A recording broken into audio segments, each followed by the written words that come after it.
Good morning and welcome to the Tuesday, June 13, 2017 Board of County Commissioners meeting. It'll now be called to order and we'll begin with a moment of silence and reflection for the first responders, followed by an invocation delivered by Stan Bowling, our Community Development Director, and then we'll be led by the Pledge of Allegiance to this great nation by our County Attorney, Dylan Reingold. Please rise. And I ask you now to join with us for a moment of silence in support of all of our emergency responders.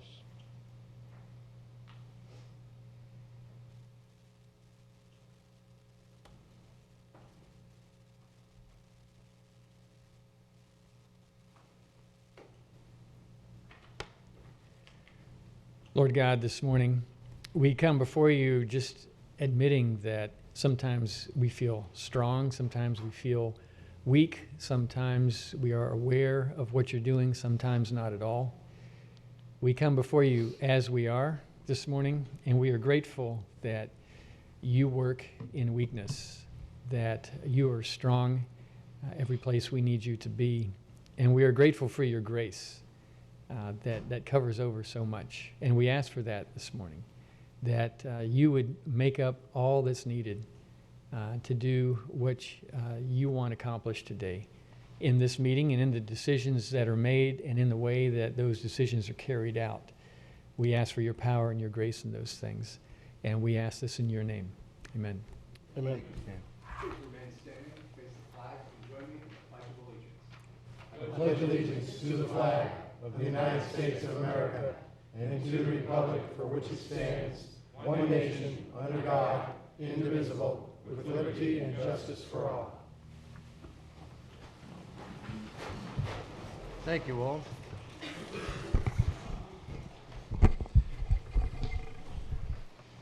First item on the agenda is any additions, deletions to the agenda, any emergency items? Commissioners?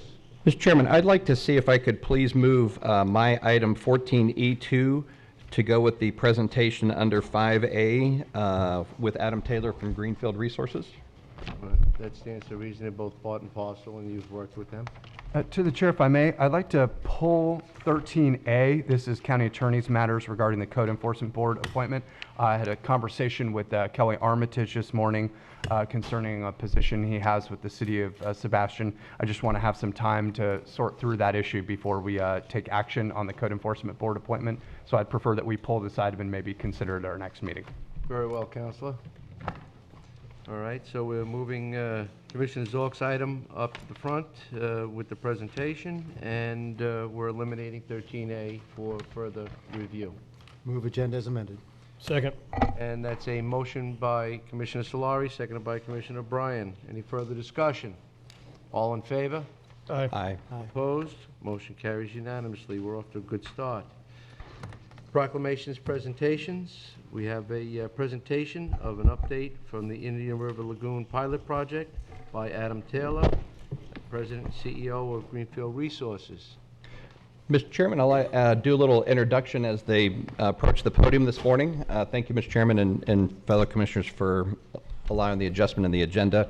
Back in November, I brought forward an agenda item regarding a self-funded pilot project to look at how we can improve the water that we're discharging from our canal network into the lagoon. I was introduced to Adam Taylor, the CEO of Greenfield Resources, through a contact with then Senator Altman, now Representative Altman from Brevard County's office. Met with Adam, and the conversation seemed to go where they have something that might actually help some of the impaired water bodies that we have here in Florida. At that time, I brought forward an agenda item where it was broken into two parts. One, that Greenfield was going to come down, take a large water sample, a few thousand gallons, back to their facility in Michigan. They've done that. They've run their internal analysis with third-party testing of the water to see if some of the patented technologies that Greenfield has, does it actually remove what's in our water that we don't want ending up in the lagoon. The young fellow that had the honor of doing that extended 12-hour drafting of the canal was also with us here today, Rob Jones from Greenfield. We got a good cross-sample of our watering sample that day over a number of hours. Adam's going to share with us kind of where we're at, and kind of the part two of the item back in November was they are just finishing manufacturing of a mobile unit that they will be bringing down here in July to plug in and actually have it process some live water from the canal and see how the results work. They'll be monitored by a third-party testing agency to see the pre and post results. And if Adam and Rob would like to give us a little bit more of an update, and thanks for coming all the way down from Troy, Michigan. I know in the middle of winter, that's a desirable thing to do to come to Florida, but now you're coming down here in our warmer time period. So give us an update on what your preliminary testing has found and the plans for July. Wonderful. Thank you, Commissioner Zork. My name is Adam Taylor. I'm the CEO President of Greenfield Resources at 1307 Rankin Drive in Troy, Michigan, as the Commissioner stated. This is Mr. Rob Jones. He's our field engineer. Also, as the Commissioner stated, he came down with me. He took all the samples for 12 hours and is our chief specialist in the field for field operations. Rob's address is also 1307 Rankin Drive in Troy, Michigan. So, as Commissioner Zork stated, we had come down and we had actually taken 1,500 gallons of water back up to our facility for treatment. The pilot test that is proposed is funded by us, as we know that there are a lot of different companies that say they can do certain things and end up not doing that. So we wanted to prove to Indian River on our dime what we can do, because we feel that our technology is very special, specifically for your situation here, and can do a lot of good at a very reasonable cost. So our unit, we have designed a system specifically for Indian River and your water, because all water is very different, okay? So there's not just a magic bullet that treats all kinds of water. It has to be very specific to your water. So we've designed a mobile unit. It's 27 feet long. And Rob has been building that with our other engineers, and that will be ready in the next week to 10 days. And then we are planning to come down second week in July for the tests. On the 1,500 gallons that we brought up from the river, we have had extremely successful results. On two of your main concerns, the phosphorus and the nitrogen, we have taken them down in all of our tests, different electrodes, different elements, down to undetectable. So the nitrogen and the phosphorus in those tests, for the vast majority of those tests, again, we've tried different configurations, have come back undetectable, and we are in the 95% range of removal. So in very acceptable levels for all discharge, things like that. We're very confident. There were also some other things in the water. We did a wide range of tests that we weren't asked to do, and we were very successful in removing those as well. So we will be sharing that pre-data with you, and we very much look forward to running the tests in July here in a real-world scenario. Great. And I know that during your last visit, you had a few minutes where you had a brief conversation with Commissioner O'Brien, but I don't think you had a chance to see any of the others that were in the building that day. Yeah. Two questions that have come up from folks that are advocates of the lagoon. They wanted, could you say, is there anything that's added to the water that gets the contaminants out that is in the residual water? Not to disclose kind of how your system works, but people want to know, well, are they adding something to get something out, and then that's in the byproduct water that's left? No, we have an all-natural process, so it's chemical-free, et cetera. As most of you know, 98% of the world right now is using chemical coagulation, which is using less harmful chemicals to get out more harmful elements, et cetera. Ours is an all-natural process, so there is nothing added at the end water. Okay, so there's nothing like that that could actually, interfere with any local ecosystem or anything like that, or needs further removal.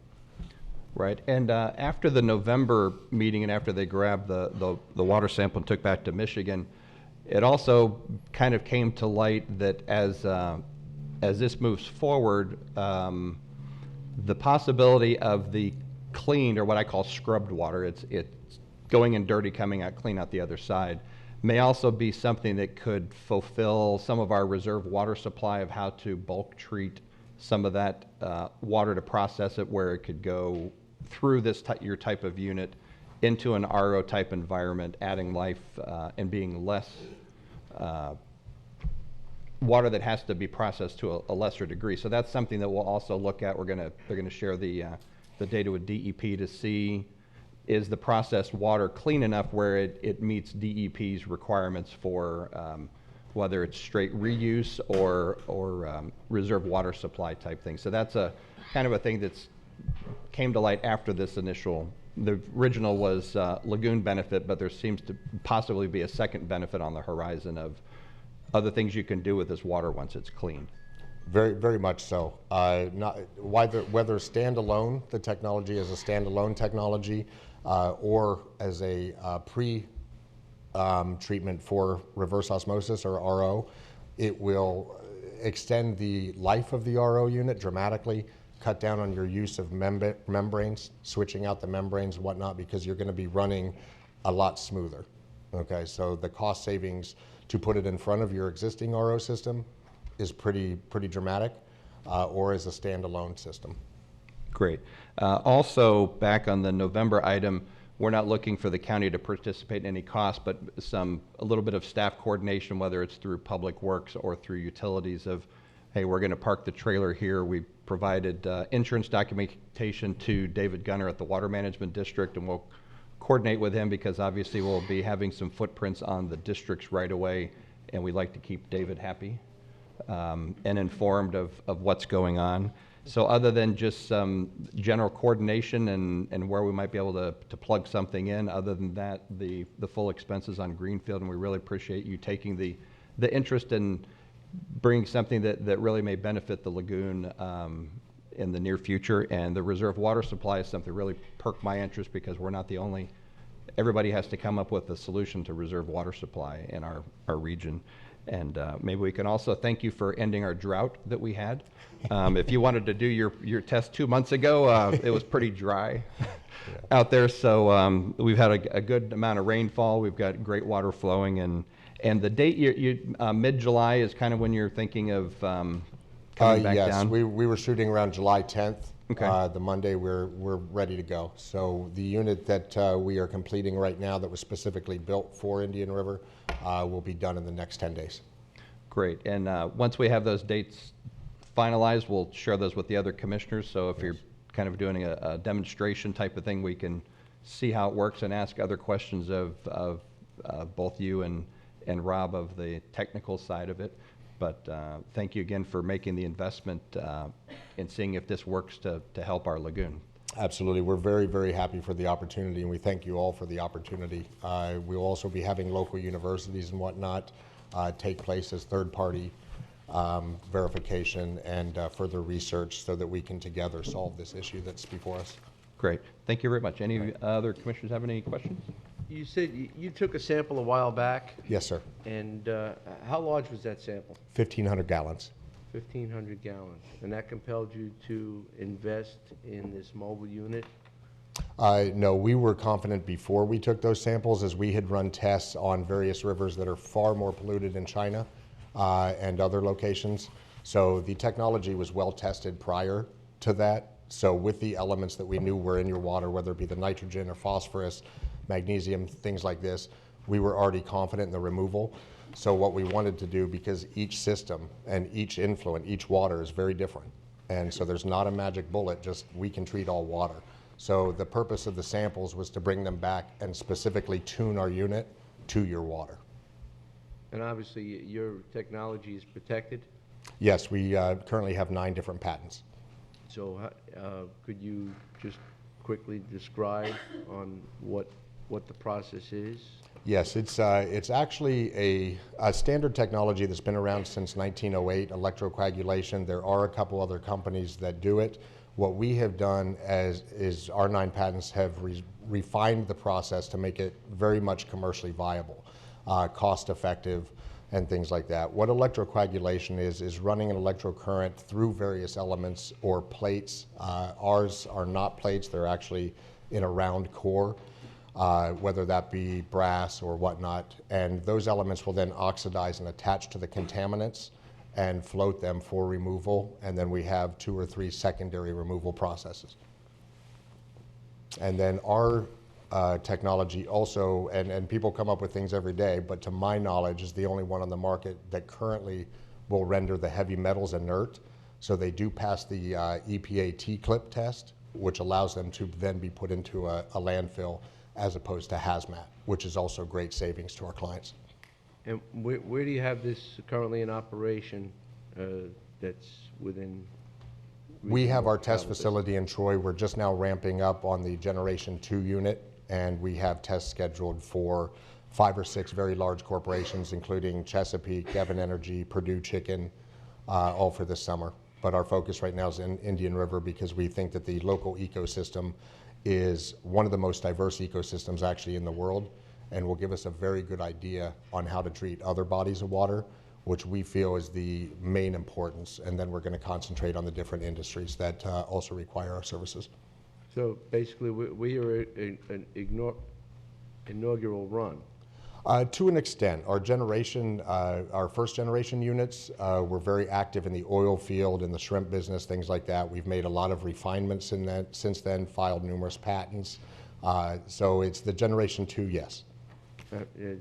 Well, I'm saying of this scope and magnitude, I mean, this is a lagoon. It's Yes. billions of gallons of water that have Yes. to be retrieved. And Yes. they're returned right from your mobile facility. What's that, sir? They're filtered out through your mobile facility and Yes. returned right back at the same time, Yes, once it's processed. yes. And you'll see when we bring the unit here, it's very easily scaled up. It was designed as a modular system, okay, much like Legos, so you can add or remove depending on the client's capacity or their spatial requirements. So whether it's 100,000 gallons or 5 million gallons a day, we can scale that technology up. If this is successful, what would you propose to be the size of such a facility to handle the demands of the lagoon? In order to do, let's say, the numbers that I've heard locally here, 2 million gallons a day or whatnot, but let's take 1 million gallons a day. Our system can do, and again, it depends on the influent. All water is different. So to have a general statement of this size unit will do this amount of water would be untrue until we test that water. But in general, it will do in a shipping container about 20 feet by 8 foot by 6 foot. So your typical shipping container will do about 250,000 gallons a day. So if you needed 1 million gallons a day, it would be 4 of those. So a very, very small footprint compared to what's currently on the market, very small. And finally, as far as energy consumption, obviously, we're not going to plug this into a 110 outlet.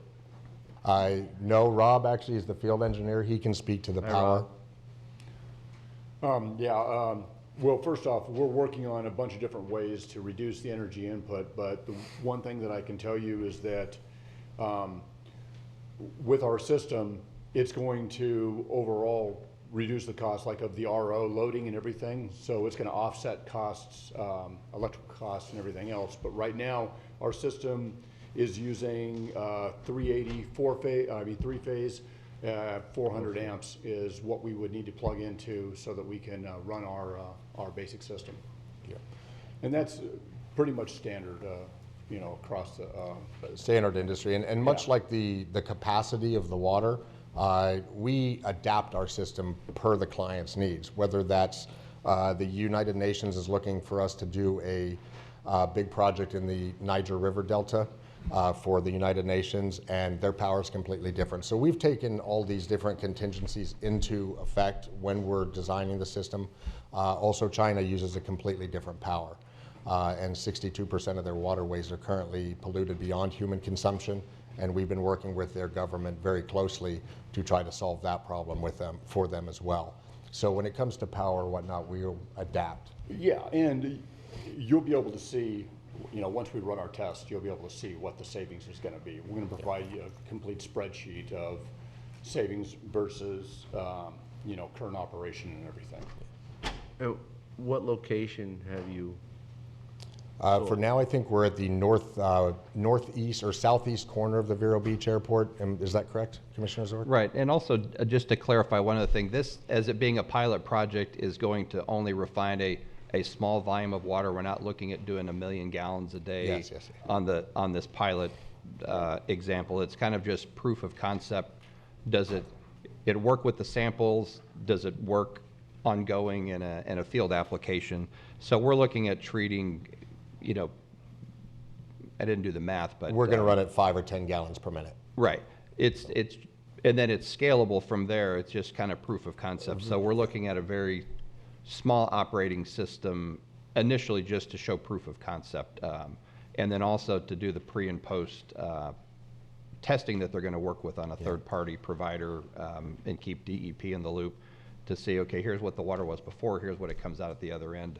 It can be scaled up from there if something was ever constructed, but this is kind of a mobile unit. It's a small sampling of a real-world application, so it's a... Yeah, and if you go to our website at greenfieldresources.com, you can see the design. They're basically tubular reactors that are 3 feet long and 4 inches in diameter. We can make those 8 feet long and 8 inches in diameter or whatnot. But again, depending on the influent, each one will do 25,000 gallons per day. So if you need 100,000 gallons, you just add 4 reactors, and they're very, very spatially efficient. You said north of the Vero Beach Airport. What what? No, actually, I described that. It's the main relief canal area, again, subject to where David Gunner will let us park. We know we've got other activities going along, the maintenance for the lettuce scrubber machine that's out there. Again, this is a trailer pulled by a small dually truck. It's not a large thing. Most of the activities will take place in the district's right of way, because I think it's 250 feet as it runs near here. But there will be some area where we may be parked on or near or adjoining a county footprint. Not that it may not matter in just short order, but that's Vero Beach Utilities, correct? Yes, the cost-effective Vero Beach Might be a little utilities. pricey. What's that? I'm sorry. Might be a little pricey to run the equipment. No. That might be fixed in just short order. That's an inside joke. Oh, okay. Yeah, no. I'm sorry. We run on average, and again, it changes depending on the industry or You the said influent of the four-phase. water. But we run anywhere from 10% to 50% of the cost of current technologies. Okay.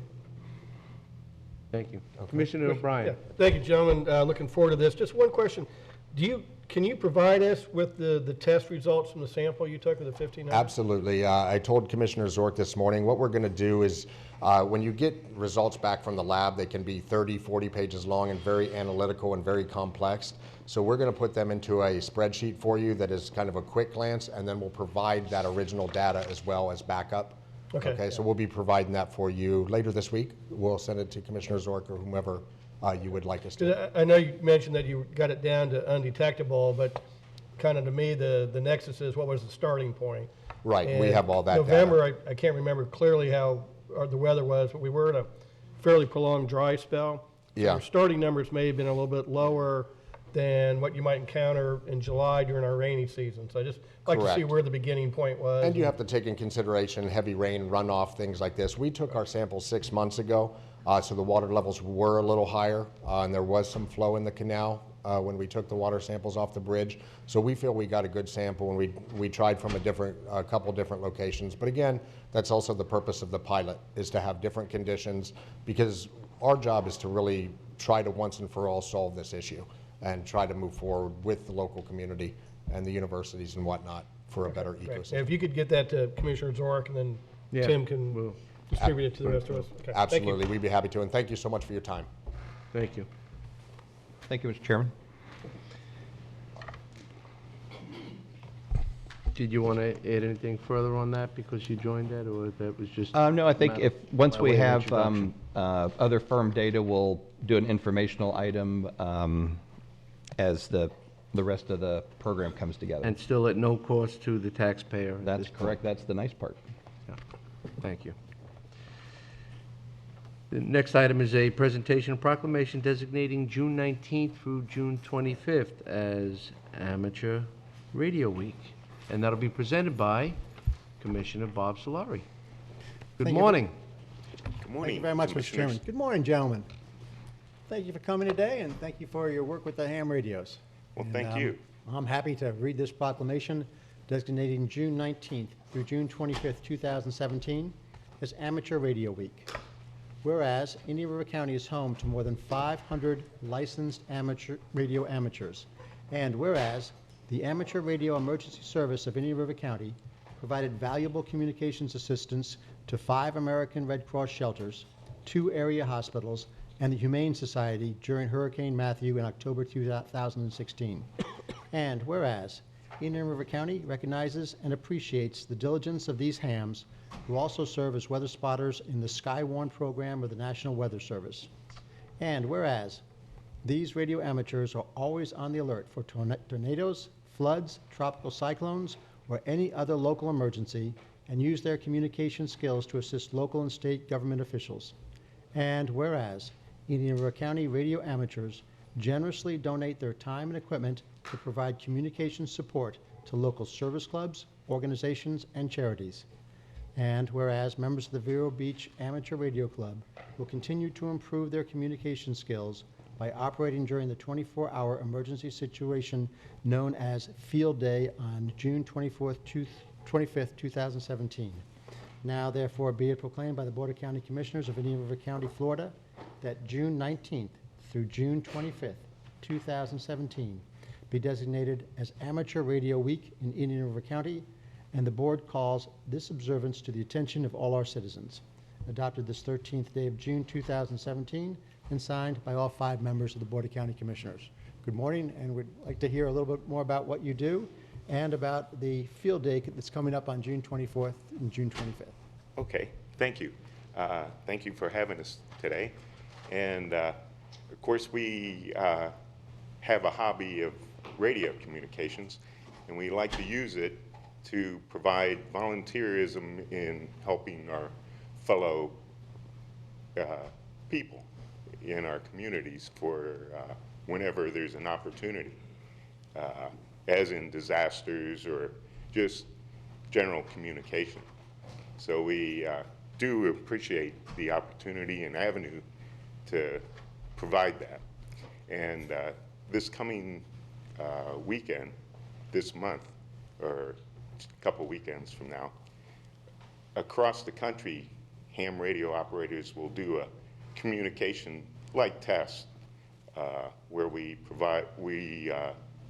do contacts for a 24-hour period, starting about 2 o'clock Saturday to 2 o'clock Sunday. And we try to make as many contacts as we can, as in a contest. And that's done once a year, always in the last weekend of June. Ham radio started out as a volunteer, help the fellow man as with communications. So we enjoy doing this, and we thank you on that. Thank you. Well, you mentioned that this is a hobby, Yes. and I have to tell you, I think I rather refer to it as a vocation Oh, and a commitment. And I have very fond memories of when we were hit with a few hurricanes, if you recall, right back. Yeah, Right. you all were there. And when we lost all of our communication, we got hit pretty hard. And to see volunteers spinning dials, finding frequencies, and finding a line of communication, it was very rewarding and very helpful to all the citizens of Indian River County. So we appreciate what you do, as you call a hobby. right. It's a lot more than just a hobby. Yes.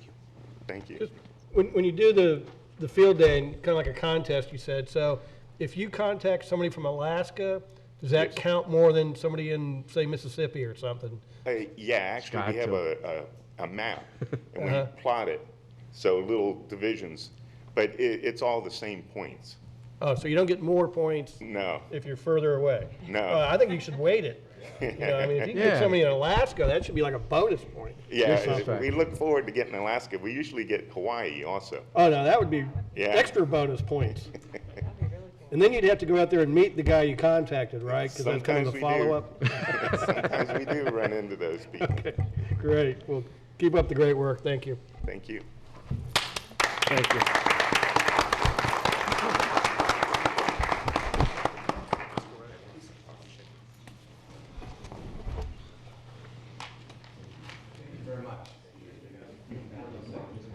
I'm surprised he's not here. Good morning. Thank you. Thank you. Thank you. If you need someone to go with you to Hawaii to meet Thank that you. guy, I'll go with you, okay? Thank you. How you doing? Thank You bet, keep up the great work. I appreciate your hobby. Thank you. Thank you. They asked what the wives get. Good to see you. In return for our time, a good dinner at Field Day. There you go. Gotta keep the wives happy. Yes. That question had to come from Commissioner Adams. No, it actually came from Commissioner Zorn. Ah, Wow, he's always thinking.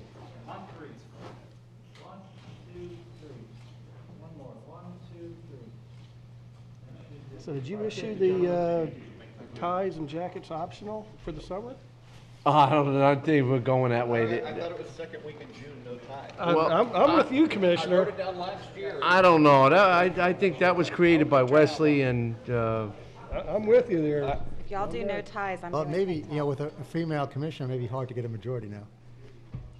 No, I think Wow. Commissioner Adams would go for a summer schedule. I could go for no tie. Yeah, see? Well, that's three right there.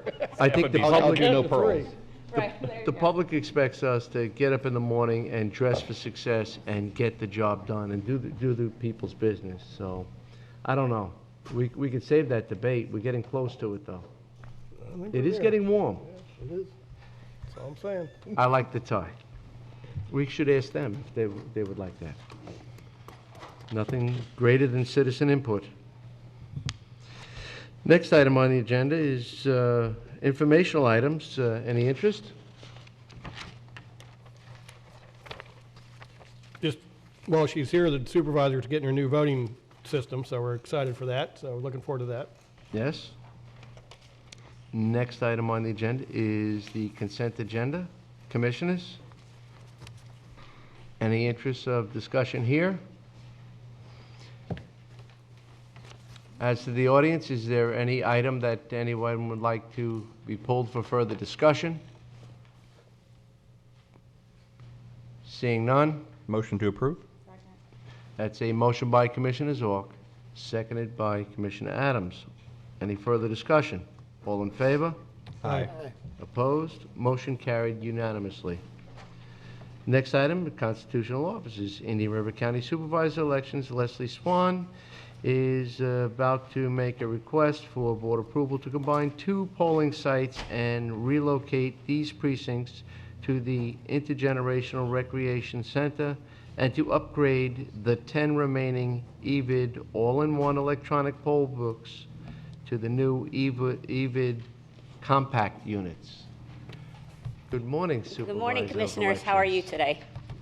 Leslie Swan, Supervisor of Elections.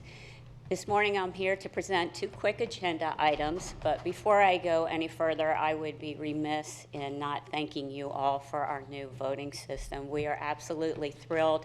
The equipment was delivered about 3 weeks ago. They set it all up for us. We've had software training, we've had hardware training. Right now, we are setting up a mock election that we're going to conduct on Friday. My IT manager is thrilled because I have 3 people that know how to program the machines now, so I'm at greater ease. And in a couple of weeks, we're going to be testing all the modems at each of the polling locations. So I don't have any worries about that. So my staff is really impressed, and I want to thank you all for allowing us to get the new voting system, and also the public for allowing us to do that.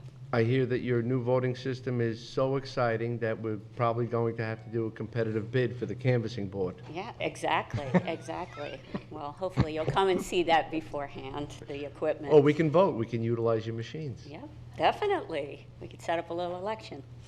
But this morning, I'm seeking approval to combine 2 precincts into one larger precinct, Precinct 28, which is housed right now at the Highlands POA building, and then Precinct 29, which is at Morning Star Presbyterian Church. We want to combine those into one large precinct and house it at the Intergenerational Center, which you have been so kind to let us use that facility, which is an amazing facility. The room you've provided us is plenty large enough. The parking is magnificent, and also there's a stop on the go line, so that will be convenient for voters as well. and it's going to provide some additional benefits, whereas we will eliminate the cost for the 2 separate polling locations. We won't have to have as many poll workers, and it will cost us a little bit less in delivery for our movers. So Florida Statute 101.010 says that we have to get your approval if we're going to move any precinct boundary lines. And both of those precincts are in the county, so no one's going to really see any difference. So I'm asking for your approval for that. That's the first item. Go ahead and move approval of combining the 2 precincts to the intergenerational. Second. It's a motion by Commissioner O'Brien, seconded by myself. Any further discussion amongst the commissioners? Is there any citizen input regarding the change in the precincts? Sounds like it's one of great efficiency. Wonderful. And then I see none. All in favor? Yep. Aye. Opposed? Motion carries unanimously. Perfect. Thank you very much.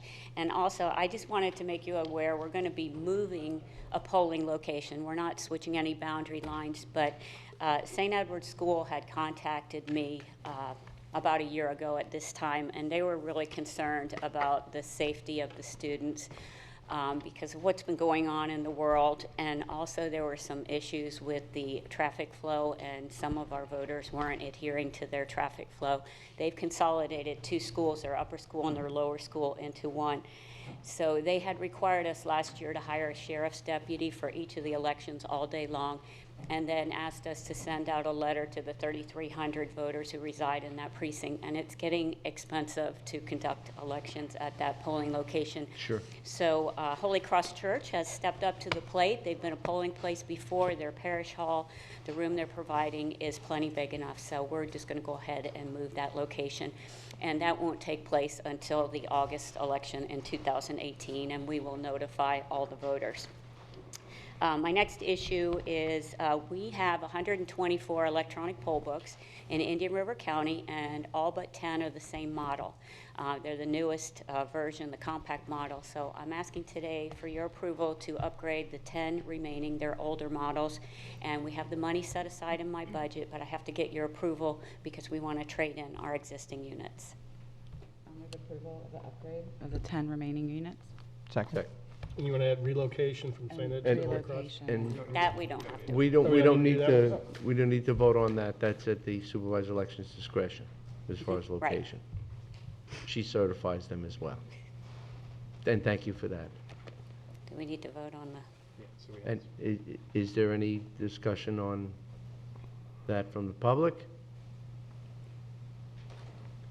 Motion by Commissioner Adams, seconded by Commissioner Zorc.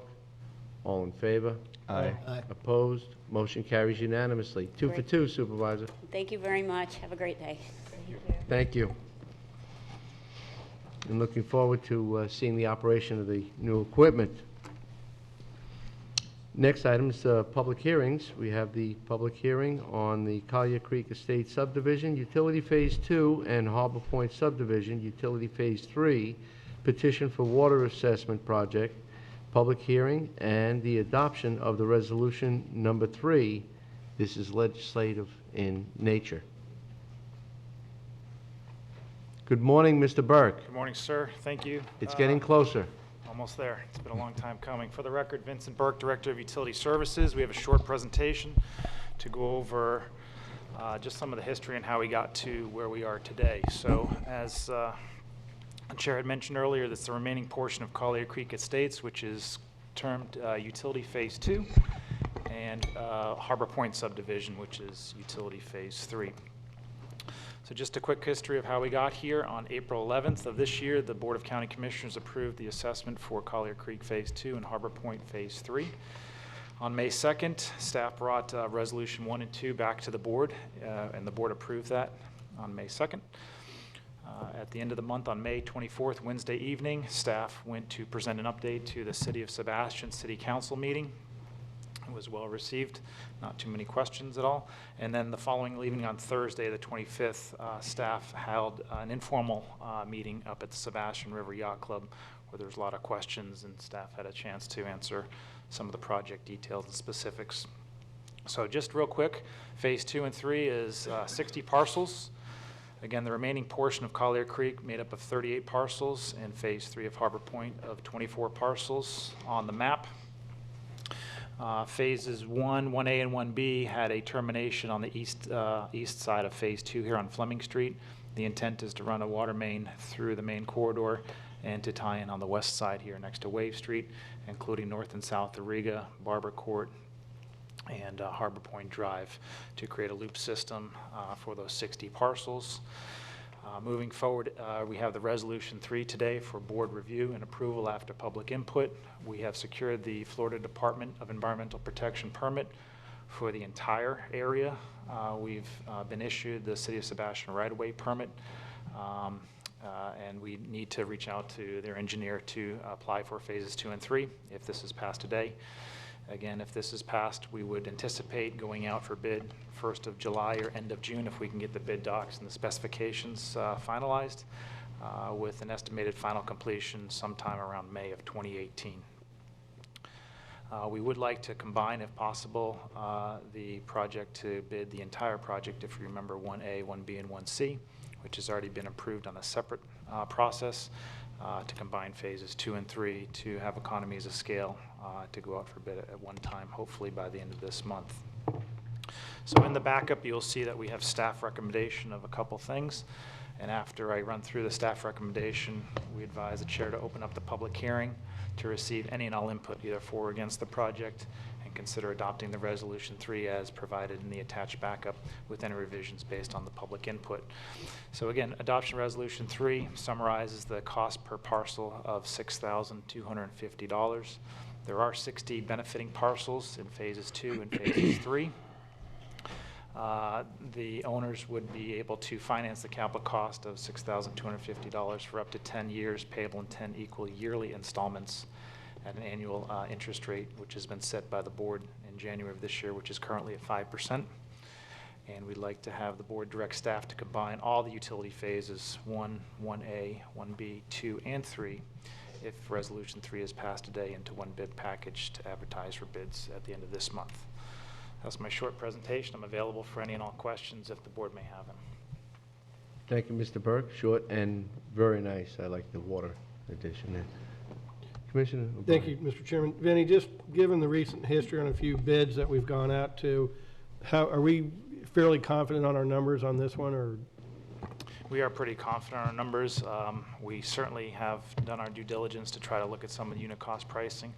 You recall that this has been a long process, and we have a conservative estimate built into that package.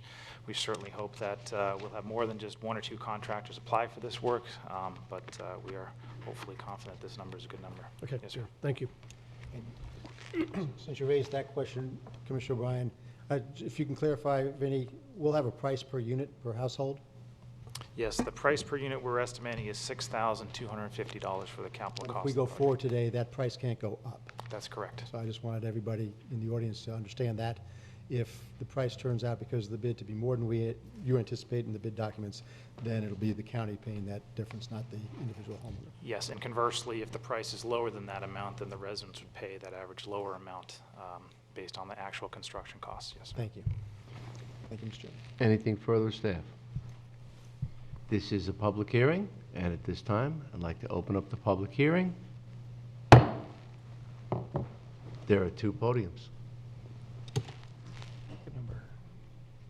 Good morning. Good morning. I'll give each one of the commissioners, I didn't know I had two other people. That's all right, we just have to ensure that the clerk has one. So this is what I want to talk about. And there's some support stuff in there. Thank you. Just to make you aware. Thank you. There you go.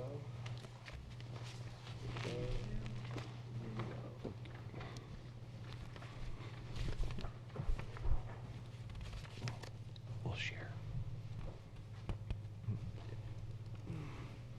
You, Counsel, you have one. This one.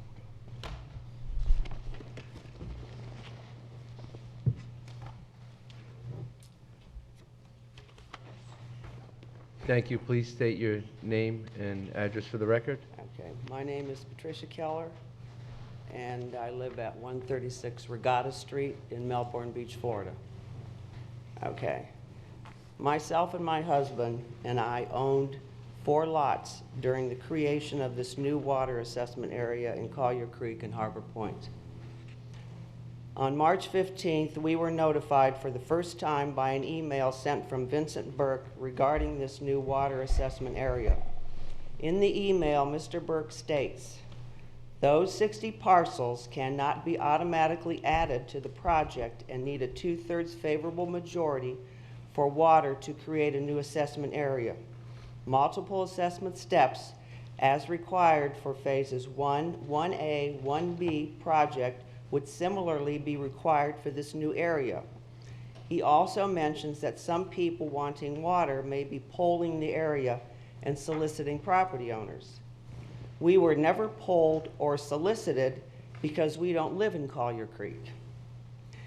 We received in the mail a letter dated 5/1/2017, May 1st, from Indian River County Utility Department regarding a public hearing on June 3rd regarding this water project. This is the second time we were contacted regarding this matter. At this time, we still had not been contacted by anyone regarding whether or not we were for or against this water project.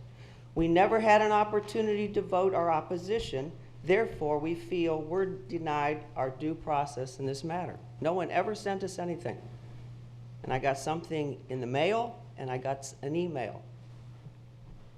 Referring to Mr. Burke's email on March 15th, the utility department needed 2/3 favorable majority for water to move forward.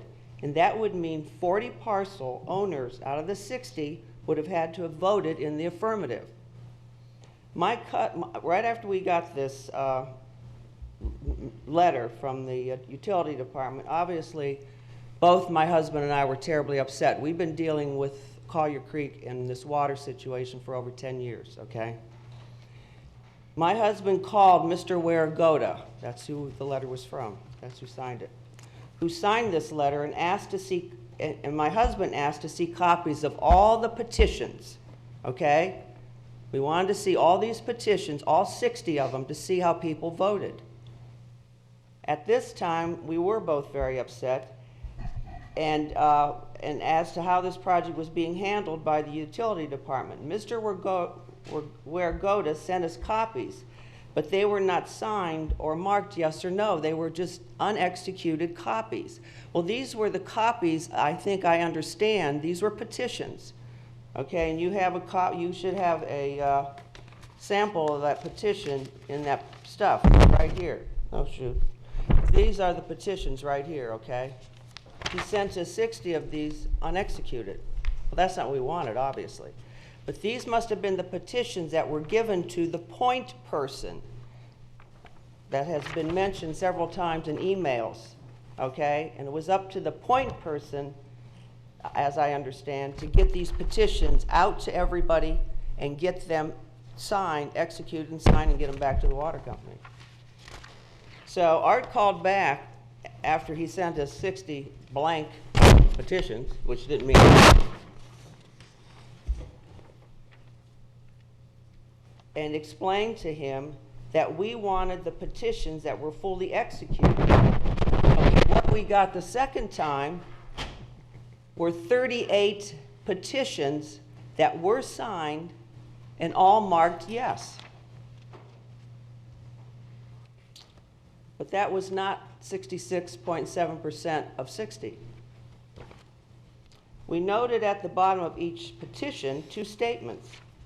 Indian River County Utility Department will not move forward until you, and I think you must be the person that was supposed to get the petition signed, have the 66.7% majority and must receive this copy back for every parcel that is within the project boundary, okay? Obviously, they never received our petitions since we never got any to execute. Plus, in a June 2nd email from Vincent Burke, he states, "We are unable to forward you petitions we have not received. Any petition not received was considered as a no vote." And I quote again, "Must receive this copy back for every parcel that is within the project boundary." I find it ludicrous that not one person that would be against this water project would not send in a petition, including us, that is 22 votes. From May 11th through June 9th, we sent and received emails addressing the 38 affirmative votes not meeting the 66.7% needed to move forward with this water project, as well as copies of all the petitions. As stated above, the water company never received all the petitions. They also never reached the 66.7% needed to move forward with this water project. The question I'm asking myself today is, why are we here today discussing this water project? Since the utility department failed to produce what it laid out initially in order to move forward. Again, I reiterate, at the bottom of each petition, quote, "Utility department will not move forward until you have the 66.7% majority and must receive this copy back for every parcel that is within the project boundary." Also, Mr. Burke's March 15th email stated, and I quote, "Those 60 parcels would need a 2/3 favorable majority for water to create a new assessment area."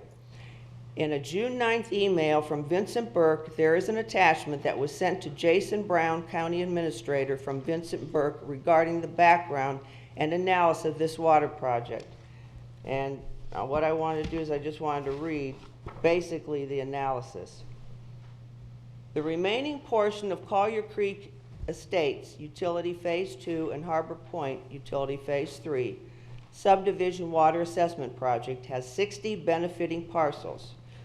During the petition process leading to the project status update at the April 11th, 2017 Brevard County Commission meeting, 36 of those 60 benefiting parcels, or 60%, signed in favor of the project. Between the time of that status and this public hearing, 2 more petitions were signed in the affirmative, thus bringing the total to 63% of the benefiting property owners in favor of the project. The parcels vary in size with an average parcel size of 0.58 acre. When combined with phases 1, 1A, and 1B of the Collier Creek Water Assessment Project, the total approving the project equates to 138 out of 201 benefiting owners, or approximately 69%. Again, must I reiterate that 66.7% majority is needed, which is 40 parcel owners, and a copy of petition back for every parcel within the project boundary. As I stand here today, this has not been met. Per the March 15th email from Vincent Burke, it states, and I quote, I lastly wanted to clarify that the County Utilities Department is not spearheading this effort, but those citizens who came and spoke before the County Commission yesterday, unquote, are. If it was up to those citizens, then they failed to produce the results of the 66.7% or 40 owners and get this copy back for every parcel that is within the project boundary. Sounds like in this analysis, because what Mr. Burke is asking you to do is to combine the 60 parcels with the parcels that have already been approved so he can meet his 66.7%, is spearheading this effort to get the water in those 60 parcels.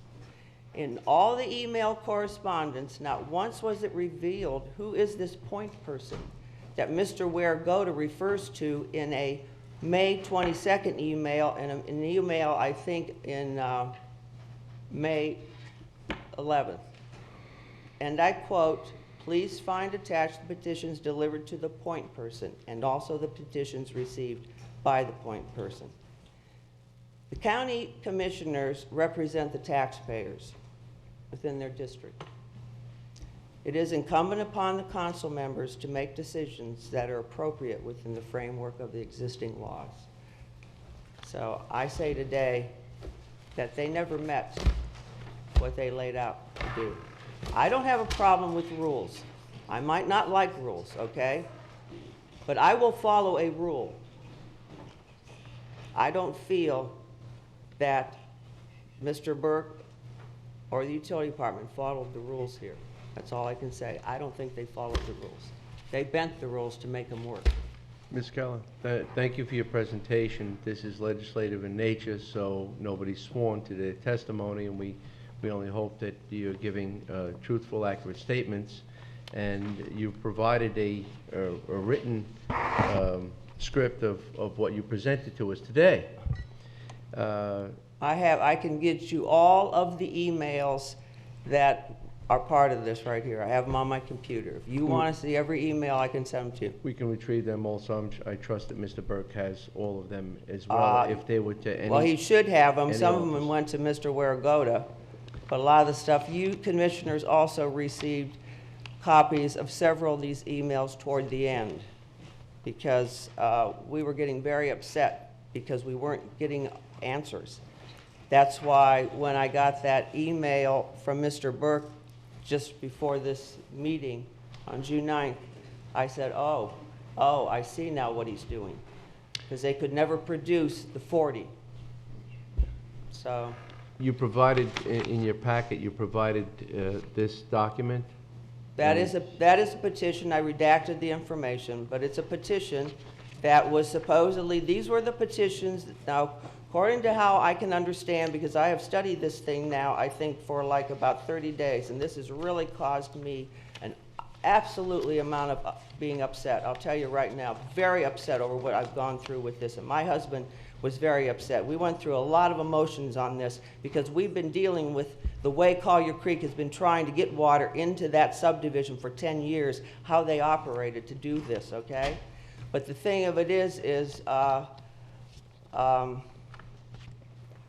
what was the question? You got me, so what did you want to know? I told that's actually, okay, what I was going to say is how I understand how this was done.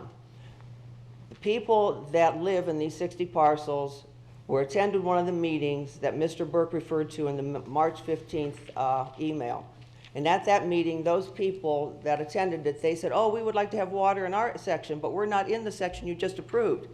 So Mr. Burke told them what they'd have to do. So there evidently was a point person, whoever that is, within either the 60 parcels or within the entire Collier Creek.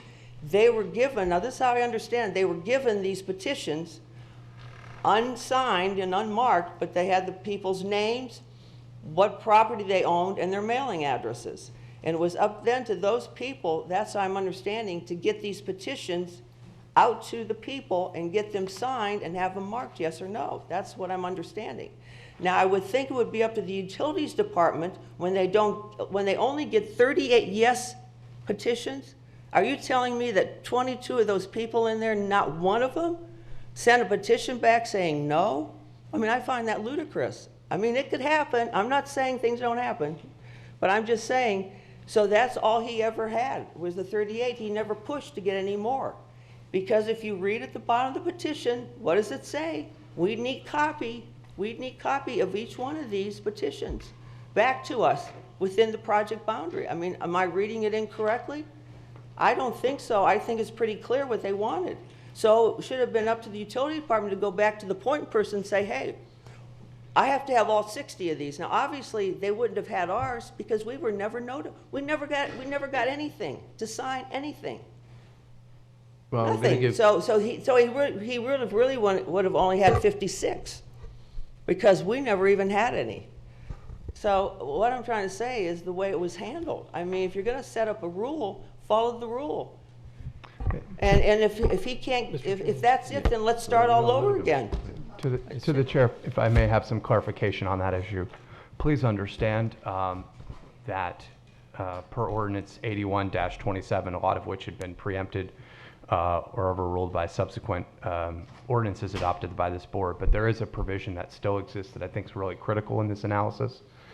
Please understand that the commission independently has reserved for itself the ability to initiate one of these projects, so that in the event a petition process doesn't meet the necessary number out of 60 or out of 100 or whatever it is, this board still has retained the power to decide to move forward on such a process.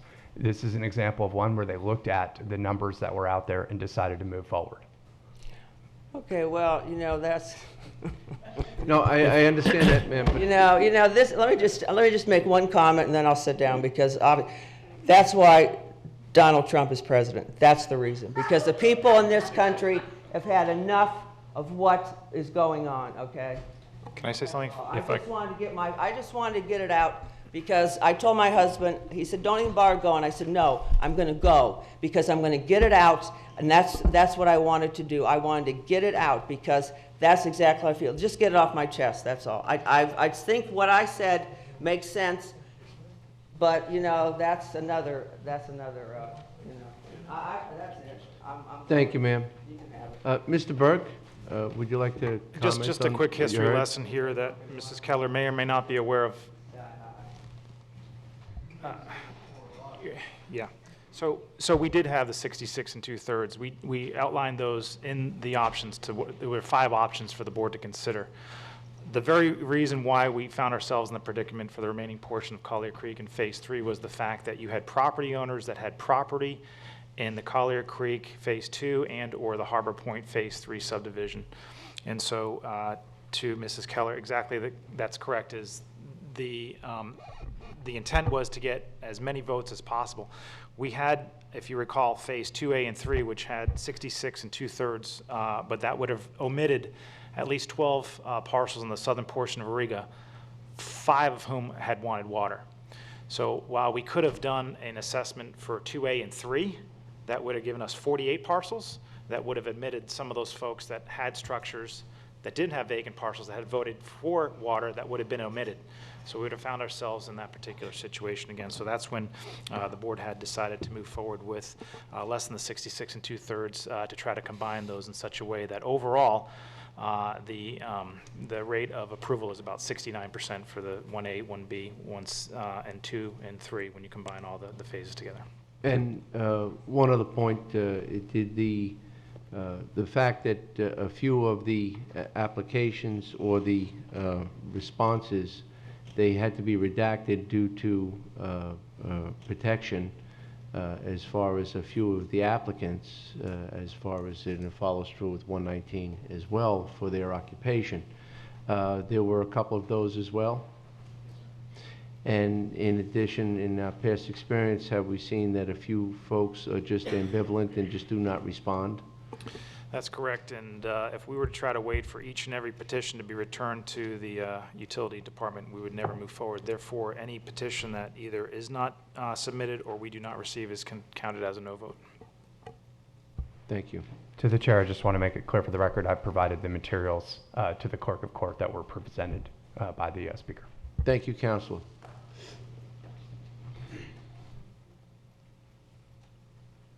My name is Russ Lamoy, and I live in the Collier Creek Estates. And I would just like to explain to the board that I personally notified the Kellers. As she said she was never notified. I personally notified the Kellers. I called the Kellers, and his response to me was, I'm going to get sued. So I left it at that, but I did send him a form to either say yay or nay, and I never received that form. So she tried to lead you to believe that she was never notified. That is not the truth. This is plain and simple. I personally called Keller, and I could get my telephone records to prove that.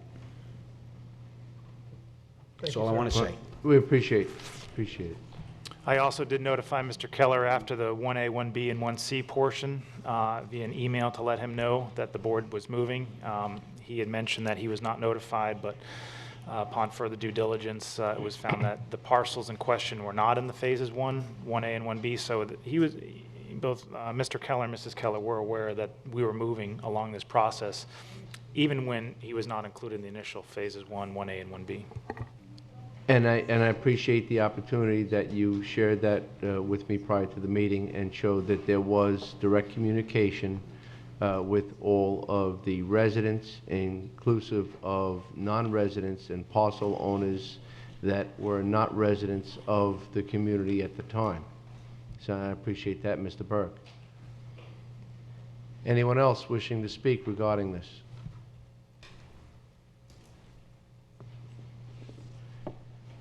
Just, Mr. Chairman, if all you folks from Collier Creek, are y'all here in support of the water project?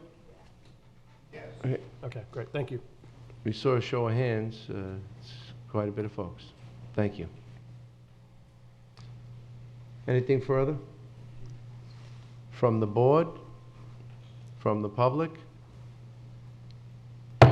Public hearing is now closed. Commissioners? Chairman, I'd like to go ahead and move adoption of resolution number 3 with a cost per parcel of $6,250, 60 benefiting parcels. And for those parcels in the benefiting parcels, allow them to finance the capital cost up to 10 years at 5% interest, and to direct staff to combine phases 1, 1A, 1B, 2, and 3 into one bid package, and to move forward and advertise for bids. Second. That's a motion by Commissioner O'Brien, seconded by myself. Any further discussion amongst the board? Clear to the clerk? All in favor? Aye. Opposed? Motion carries unanimously. Thank you.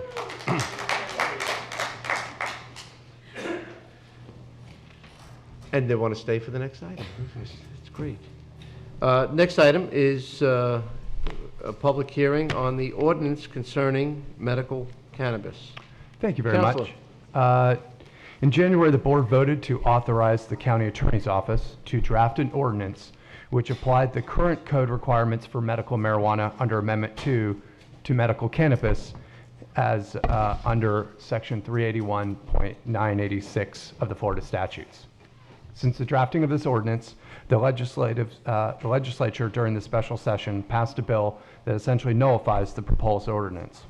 The bill has not yet been signed by the governor. Thus, I recommend that the board open up the public hearing today and take any public comment if there is any, and then continue the public hearing to the June 20th meeting. Hopefully by that point, we will have some direction as to whether what action the governor has taken. The state legislature in the bill that is pending before the governor preempts local governments from regulating cultivation, processing, and delivery of marijuana by medical marijuana treatment centers. The legislation does give local governments two options with regards to medical marijuana dispensing facilities. One, local governments can either ban medical marijuana treatment center dispensing facilities, or two, allow them, but treat them as pharmacies. If the county were to allow them, such as if they were treated like pharmacies, they would still be subject to the 500-foot separation distance from schools as set forth within the proposed state law. Thus, in the event the governor signs the bill, county attorney's office is looking for guidance from the board as to whether the board would like us to move forward with drafting an ordinance that bans these types of facilities, or would the board simply like us to move forward and treat these facilities as if they were pharmacies? And simply, other than that, just recommend that we open and continue the public hearing today. With that, I turn it back over to the chair. Thank you, Counselor. And we'll be looking for a direction from the board as well. But at this point, I would like to open up the public hearing. Public hearing is now open for any input regarding the ordinance concerning the medical cannabis.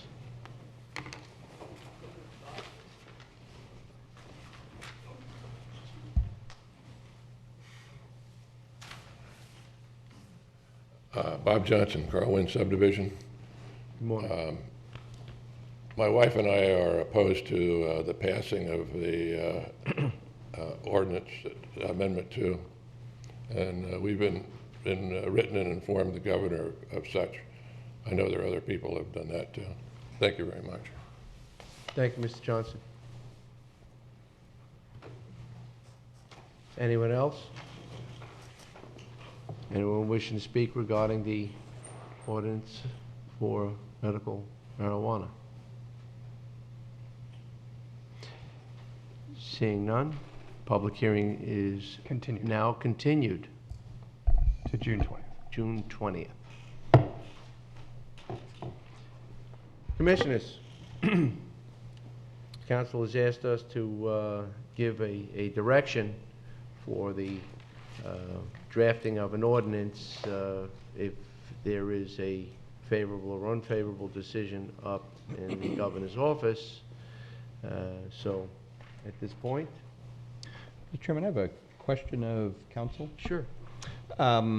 This would only pertain to the unincorporated areas, City of Vero Beach, Sebastian, Fellsmere, Orchid, Neighbor Shores, all would still do whatever they would do on their own? The guidance I would look for the board is how you would want to handle these types of facilities within the unincorporated areas. That is correct. And do you know, I remember reading a story that Orange County had taken a particular position, the Orlando, Orange County area, of at that time saying no to any distribution or outlets for sale. How many have other counties announced their, I guess, preliminary position? I know there had been varying positions across the state of Florida how to handle the issue. I think some had adopted moratorium in anticipation of the issue. But now I think it's very clear from the state we're given two options, very all in or all out style. So thus is why we were asked, I was seeking guidance from the board as to which way you wanted us to go so that Mr. Bowling and I can work on various ordinances to craft in the direction as provided by the board.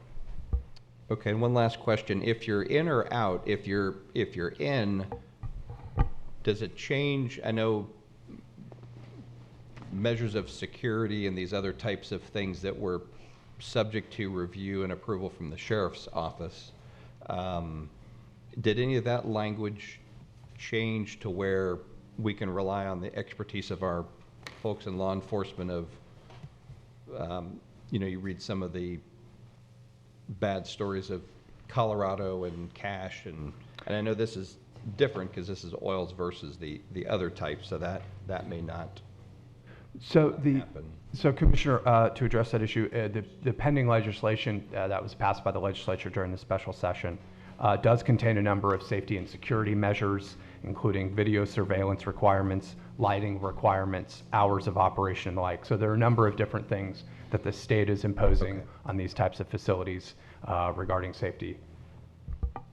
Okay. All right, that's all I have. Thank you, Mr. Chairman. Thank you. Commissioner Solari. Thank you, Mr. Chairman. For the county attorney, my understanding is that in any case, there'd be a limited number of facilities, somewhat perhaps based by the population, that would be in this county and other surrounding areas. And actually, in the specific case, if I understood Ms. Cotner correctly, we're in an area consisting of maybe 3 or 4 counties, and there'd be X number of facilities in that area. And if it comes down to it, probably not more than 1 or 2 in Indian River County. To Commissioner Solari, yes, there's going to be a calculated number per region. Under the bill, the central region is where Indian River County lies. It's actually a little bit broader than we originally thought. It includes Brevard County, Citrus, Hardee, Hernando, Lake, Orange, Osceola, Pasco, Pinellas, Polk, Seminole, St. Lucie, Sumter, and Volusia. So you are going to have a wide swath that we are in, containing a number of large population centers. Okay, so again, my guess is that it'd be maybe 1 or 2 in Indian River County, but we can't determine that at this present time. That is exactly right. Okay, and the municipalities are going to have their own choice as to whether or not they want these facilities. That would be the recommendation of the direction for them to figure out how they want to handle. The Board of County Commissioners today is that we punt. I mean, personally, I don't want any of the facilities in the county. However, this was a amendment that was picked by the people of the state of Florida. So I have a more difficulty standing up to referendums like this that are picked by the citizens of the state of Florida. However, I'd be very happy to give first dibs to our municipalities and would like to hear from them first. In other words, if any municipality wanted to have the facilities in their municipality, I'd say, good, go with it, put them there, and then I'd be it would be clearer for me to support the no facilities in the unincorporated area of the county. Well, I like that because I happen to like the fact that, you know, Brevard and St. Lucie would share the burden of the receiverships and distribution. And I'm in line with that process. You know, in visiting Colorado on several occasions, no, I did not sample a product, but I did visit the sites and spoke to local law enforcement, and they had great difficulty when this first came to be, when legislation was passed. And Commissioner Zork, you mentioned the sheriff's needs, and you mentioned that, you know, that it's not the same, but yet it has all the earmarks of developing into what they have in Colorado. And while I hope that does not come to fruition, there has been there was a great disruption when these locations came to be, and they were located in, they still are located in strip malls and near schools and near houses of worship. And I think that without choice and without reason, it's a very tough decision to make, that you would want to change the composition of our community based on these locations. Albeit there may be just a few, 2 or 3. I would also like to see the others have their div on locations, and perhaps maybe we would not have that concern at all. Go ahead. Dylan, just to clarify, the statute pending, does it lump medical marijuana and medical cannabis together? Based upon my read, essentially they're all being lumped together. All being lumped together, okay. I was thinking kind of more along the lines what Commissioner Solari presented, and that maybe Jason and Dylan can get with the city managers and attorneys of the 5 municipalities and kind of see where everybody's sitting on this. And it might be that Vero and Sebastian will allow it, and everybody else can ban it, and so we can kind of limit the impact within the county by, you know, working with municipalities to see. And I agree with Commissioner Solari also that the public did vote this in, so whether we like it or not, it hit a pretty high majority. And I particularly think that the medical cannabis, the low THC, should be available to our citizens. You know, I view that entirely different than the medical marijuana process. So I think we can work out a way where we could allow some limited centers to open up, working with municipalities, and to see where they'll fit and see if there's a consensus there. So I would encourage maybe talking to the other city managers and attorneys, and then seeing if there isn't kind of a consensus of a plan we can put together. I'd be happy to reach out to the different cities and try to figure out the different strategies. Please keep in mind that if the board does not adopt, and the legislation goes into effect once it's effective, essentially once the governor signs it. So it's not like it's got a July 1st or a August 1st date. So if we do not adopt a ban, then if anyone were to come in and apply in the interim period, we would essentially have to treat them as if they were a pharmacy. Well, we could ask the county attorney to go ahead and try to get the ban up, but when you present it to us at either the next meeting or the meeting after that, if you had time to talk with the other county attorneys or city attorneys or city managers, you can make that part as your update, and we'll have the information that we'll need to make the decision, I think. Because of ordinance notification requirements, we probably won't be able to bring it back till July 11th, but that'll also be giving us time to coordinate with the cities in the interim period. Great, thank you. Can I make Yes, Commissioner Adams. If Ellesmere wants it, that's fine with me too. The only comment that I would make is I think it's very important that we understand that we're talking about medical marijuana. We're not talking about recreational marijuana. We're not talking about people going in and getting their marijuana and rolling a joint in the parking lot and smoking it up. or anything like that. I mean, this is something that would be, that's prescribed by a doctor. It's very stringent, the rules that it has to go by. I would prefer to treat it like a pharmacy. I understand what y'all are saying. I think it's very important to see what the other cities are planning to do before we do make a decision. But at the same time, this is overwhelmingly passed. I think it's our duty to figure out how it fits into our community. And I think that the bigger issue I hear from the board is the potential for recreational marijuana.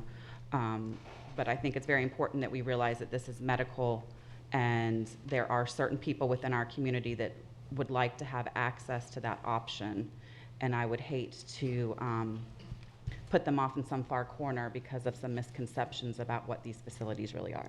And for me, it's not the misconceptions of the facilities. I was happy with what we'd already did, but it's not the people who came in. Then the legislators came in and tried to micromanage our communities. Yes. And that's the issue I'm trying to address, not whether it should be available. That's why I had said that I don't want to vote again, take a vote that would make it unavailable in the entire county because the citizens said okay it.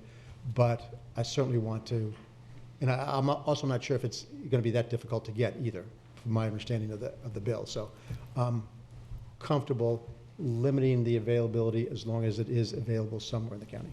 You know, the legislature did put us in a very awkward position and made this black and white. There's no gray here. We've lost our home rule, and we now have a decision, available or not available. But I just offer this, that a youth can go to any physician and get prescribed, and the parents have no say. And that's my concern, specifically when it's near a school and it's near other facilities where you would encourage, it could be near a facility that you would encourage youth to go to, and suddenly now this distribution is available, and all it takes is the script from the good doc to get that prescription, and guess what? The parents have to pay for it regardless of whether they want to or not, because they have to do their due diligence for their youth. So now we've just knocked out the age barrier as well. And I understand there are needs, there are medical applications that we're not qualified to examine. None of us are here are medical practitioners, I believe, and there is some value, but if it's available in other locations, I am very pleased that people will be able to get the medications that a doctor would prescribe, but I don't believe that it should be forced onto us where we have no say as to where these locations are or the scope in which they operate. We are limited in what we can control for our own community, and that it gives me grave concern and pause. I think the other thing, too, is to think, if this does get signed into law, maybe we should ask Florida Association of Counties to poll each region, because, Dylan, you read off quite a few counties there, and we have X number that'll be allocated to that region. But if all the other counties ban it, and then we don't, then that whole number would be in our county. So I think we need to reach out to FAC and ask them to kind of coordinate, or at least, you know, get some kind of consensus from all those counties, whether they think they're going to allow it or not, because that would impact our decision down the road. I'd be happy to reach out to the other counties as well, and Florida Association of Counties. And I just wanted to say, echo what some of the commissioners have said, is this seems to be another attack on home rule. We had here before you what staff had worked on, what the attorney's office had worked on with much discussion and debate and thought from the commission. What I thought was a common sense, nuanced approach to having some regulations in place, and what we got, the rules got changed to either yes or no. That's it. And I think it's similar to the vacation rentals. We went through a lot of different things to get to where we thought was right, and they tried to take that ability away from us. And I think it's just, you know, there are 67 counties in this state, 300 cities. Each of them is different, and we should be able to make local decisions. And I just see the state continuing to try and take those decisions out of local hands. I've said it before, I'll say it again. The local governments do the best job of being responsive to the citizens, and the state just can't match that just due to scale. That's not a criticism of them.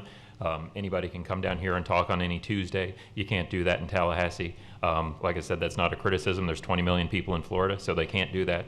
But they seem to be taking more and more decisions out of local hands, which I think is unfortunate and leads to difficult situations like this. Thank you, Jason.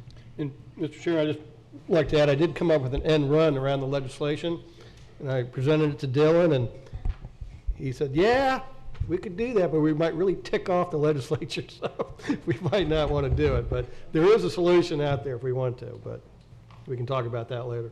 Commissioner Saul? We know you're good. I just, well. Nothing else to add at the moment. But thank you for the compliment. Wow. Good guy. Anything else?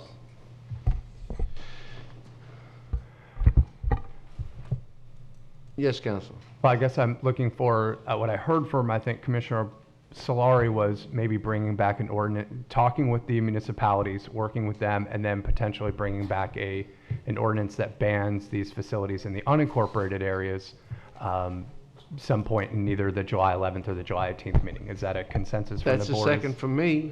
That adding up to the conversation with FACT to see. Yes. Yeah, in addition, I'll reach And out. Commissioner O'Brien's. Reach out to the municipalities, reach out to the counties and FACT, and then bring back an ordinance that would ban them in either the July 11th or the July 18th meeting, depending on notice requirements. And I'll call that as my motion. So, and we did have a second on that too. And any further discussion on that? All in favor with that staff direction? Aye. Aye. Opposed? Motion carried unanimously. I thank the board for the consideration of this matter. Next item on the agenda is a request to speak from Annabelle Miliani regarding the outstanding utility liens on property purchased in Indian River County. Good morning. Good morning, honorable members of the commission, dear ladies and gentlemen. My name is Aníbal Miliani. I live in 13920 Southwest 108 Street, Miami, Florida. I'm here in reference to a property located in 624 Fifth Place, Southwest Vero Beach. On January 10 of this year, we purchased this property on a tax deed auction for $19,200. What's a fairly good price. According to Zillow, the price of the property after repair is about $60,000. But when we couldn't look at the property inside, when we went inside the property is completely cut down. There's no bathroom, there's no kitchen, there's no, a window had to be replaced. Ceiling, I put a new roof already to avoid more water damage. The total expenditure that we calculate is about $55,000. $55,000 plus the lien of the utility, which is about $20,000. What's $20,000 now is $14,000 because some surplus money was used to pay $7,000. Come to the cost of the property will be close to $90,000, which is, a hardship for us. So we're thinking, I'm here pleading to the commission, see if they can find some way to reducing that debt to a more manageable that will help us finish this property and make it, available for somebody to live and a way of producing money through the tax to the community. Right now, the property, there was squatter living in there, and it's an eyesore. So whatever you can do to help us, we appreciate it. Thank you. Thank you. Mr. Chairman, just provide a little additional backup, if I may. Mr. Miliani had contacted my office regarding the situation. I did talk with Lisa Patton in the Utilities Customer Service Department. Lisa had spoken with Mr. Miliani on this as well. And I explained to Mr. Miliani that I had no authority to grant any amnesty or reduction. I could work with staff to come up with a financing plan, maybe a little bit less down, maybe a little bit longer term. you know, some tweaking like that, and Ms. Patton was willing to do that as well. But Mr. Miliani wanted to come and plead his case, so to speak. So I told him I would go ahead and put him on the agenda and the public speaking, so he'd have this opportunity. And so that's kind of where we are today on that. You know, when Mr. Miliani, when you sought this deal of the century, right? It was a very good deal, as you say. Did you have knowledge of this lien? You know, I believe that's I have knowledge that I was be responsible for whatever. I bought the property and I also will buy the problem, but I didn't expect to be in such a disarray. So I mean, I'm the blame. I'm not trying to place it in somebody else. So ultimately, I'm responsible. So your concern is the interior components, probably the most costly is the kitchen and the bathroom. Extremely bad, and that the your value investment there was- are pretty low.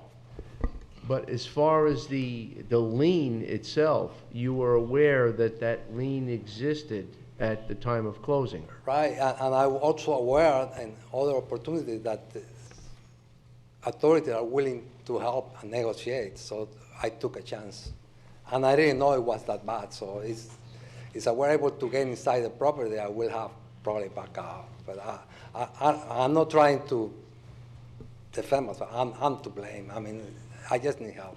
So after you engaged with the risk factor, now you want to see if we can remove the risk factor.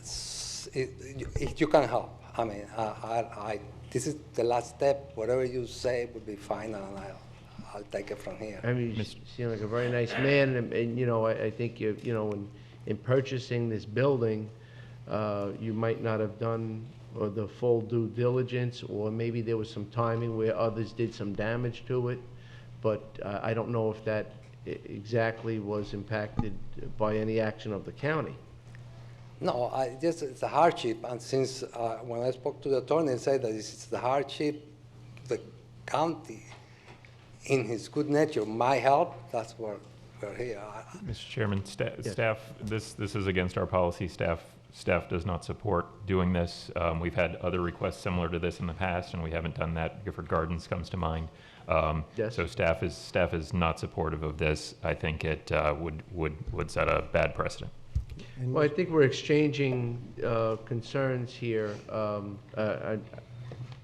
I feel bad that the interior was not up to snuff or what you expected, but I don't I believe knew that that was the some taxpayers should then offset your estimation and your loss of the internal components of a building based on the fact that everyone else in the county pays these fees, and they are fully disclosed at point of closure.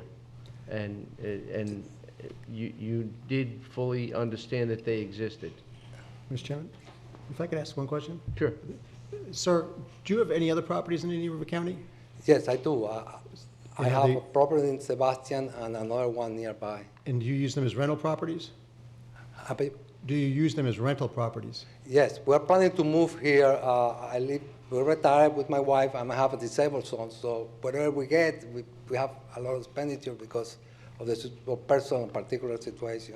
So we need to supplement our income, and we're planning to move here in a couple of years. So as I see it, you have a problem that you're aware of at the time you made the purchase. Yes, I'm aware. Okay. I'm not making excuses. And I just want to, from my own point, and you're in the business to make money from properties. So, I mean, I have no inclination then to basically interject myself in between you and the system and make your business more profitable. So. No, I'm not asking that. Well, that's how I see it. So I understand. Okay. for that reason, I'll be voting against the idea of reducing the lien amount.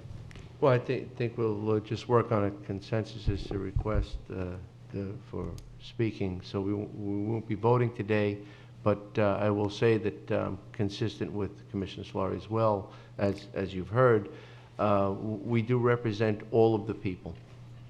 Okay. And this does look like a business assistance It is, consolation. but I know, the way that fine is being reached off, you know, according to what I see in public record, the total amount of the fund was about $2,700. The rest are penalty interest and late fees, and penalty interest and late fees on top of those late fees. So it's accumulating to the tune of $200 right now. It's about $200 a month, which, you know, it doesn't seem reasonable. You know, the state of Florida, the usury law say that usury will be more than 18% in amount less than $500,000. And right now, on the 10 years that the lien was created, the amount is about 500% of the original amount. So I was thinking maybe, you know, there should be some type of leeway that might help us. It's up to you, sir. Up to you all. I mean, Thank I you. know, Commissioner I Zaw? trust your wisdom to decide. Thank you. Thank you, Mr. Chairman. I'd like to echo Commissioner Solari's comments. I did just do some general research when the first email came into Commissioner O'Brien's office. It got shared around us that I see that Annabelle, I guess that's your wife. Anibal is That's my him. name. Oh, okay. Oh, okay. Sorry. That My you're wife the- is Luz. Okay, so you're the registered real estate person? I'm a retired real estate agent. I'm not right Or now. your license still says active with the Yeah. state? And then I saw affiliations with Research or Real Estate Development Corp., North-South Trading Company, New Millennium Investments, that Those are you all- got to do a good search. You know, when you buy something through a tax lien, you got to do a search, get your, because that's what Oh, other people do, 100%. and other people didn't bid as much as you because they knew what the outstanding lien amount was. Right. So I'm in consensus with Commissioner Solari and the chairman's comments. Thank you. Mr. Miliani, thank you for coming up. I'm not hearing any support from the board for your request, but I would like to reiterate my offer to work with you and Ms. Patton on a payment schedule if you decide to go forward with that. That is something, you know, I can help with, and we'll try to come up with some terms that are reasonable and can work for you. But what I'm hearing from the other commissioners is I don't hear any support for your request for amnesty on it. All right, I'll work for the notification in writing, and I will take it from there. Thank you very much for your help. Okay. Thank Again, you, thank sir. you for coming up to speak. Thank you. Have a great day. Thank you. We'll now take a brief recess.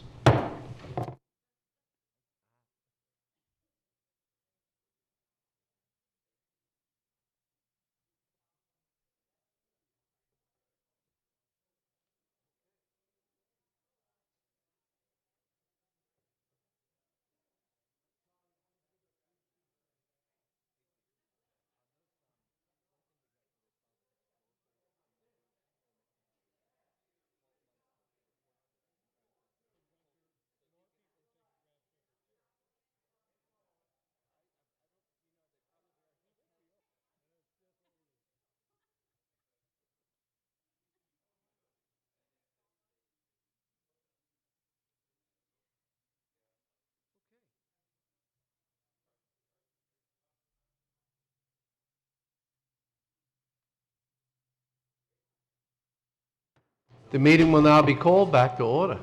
And the next item on the agenda is a request to speak from Thomas Coughlin regarding jungle trail safety. Good morning. Good morning.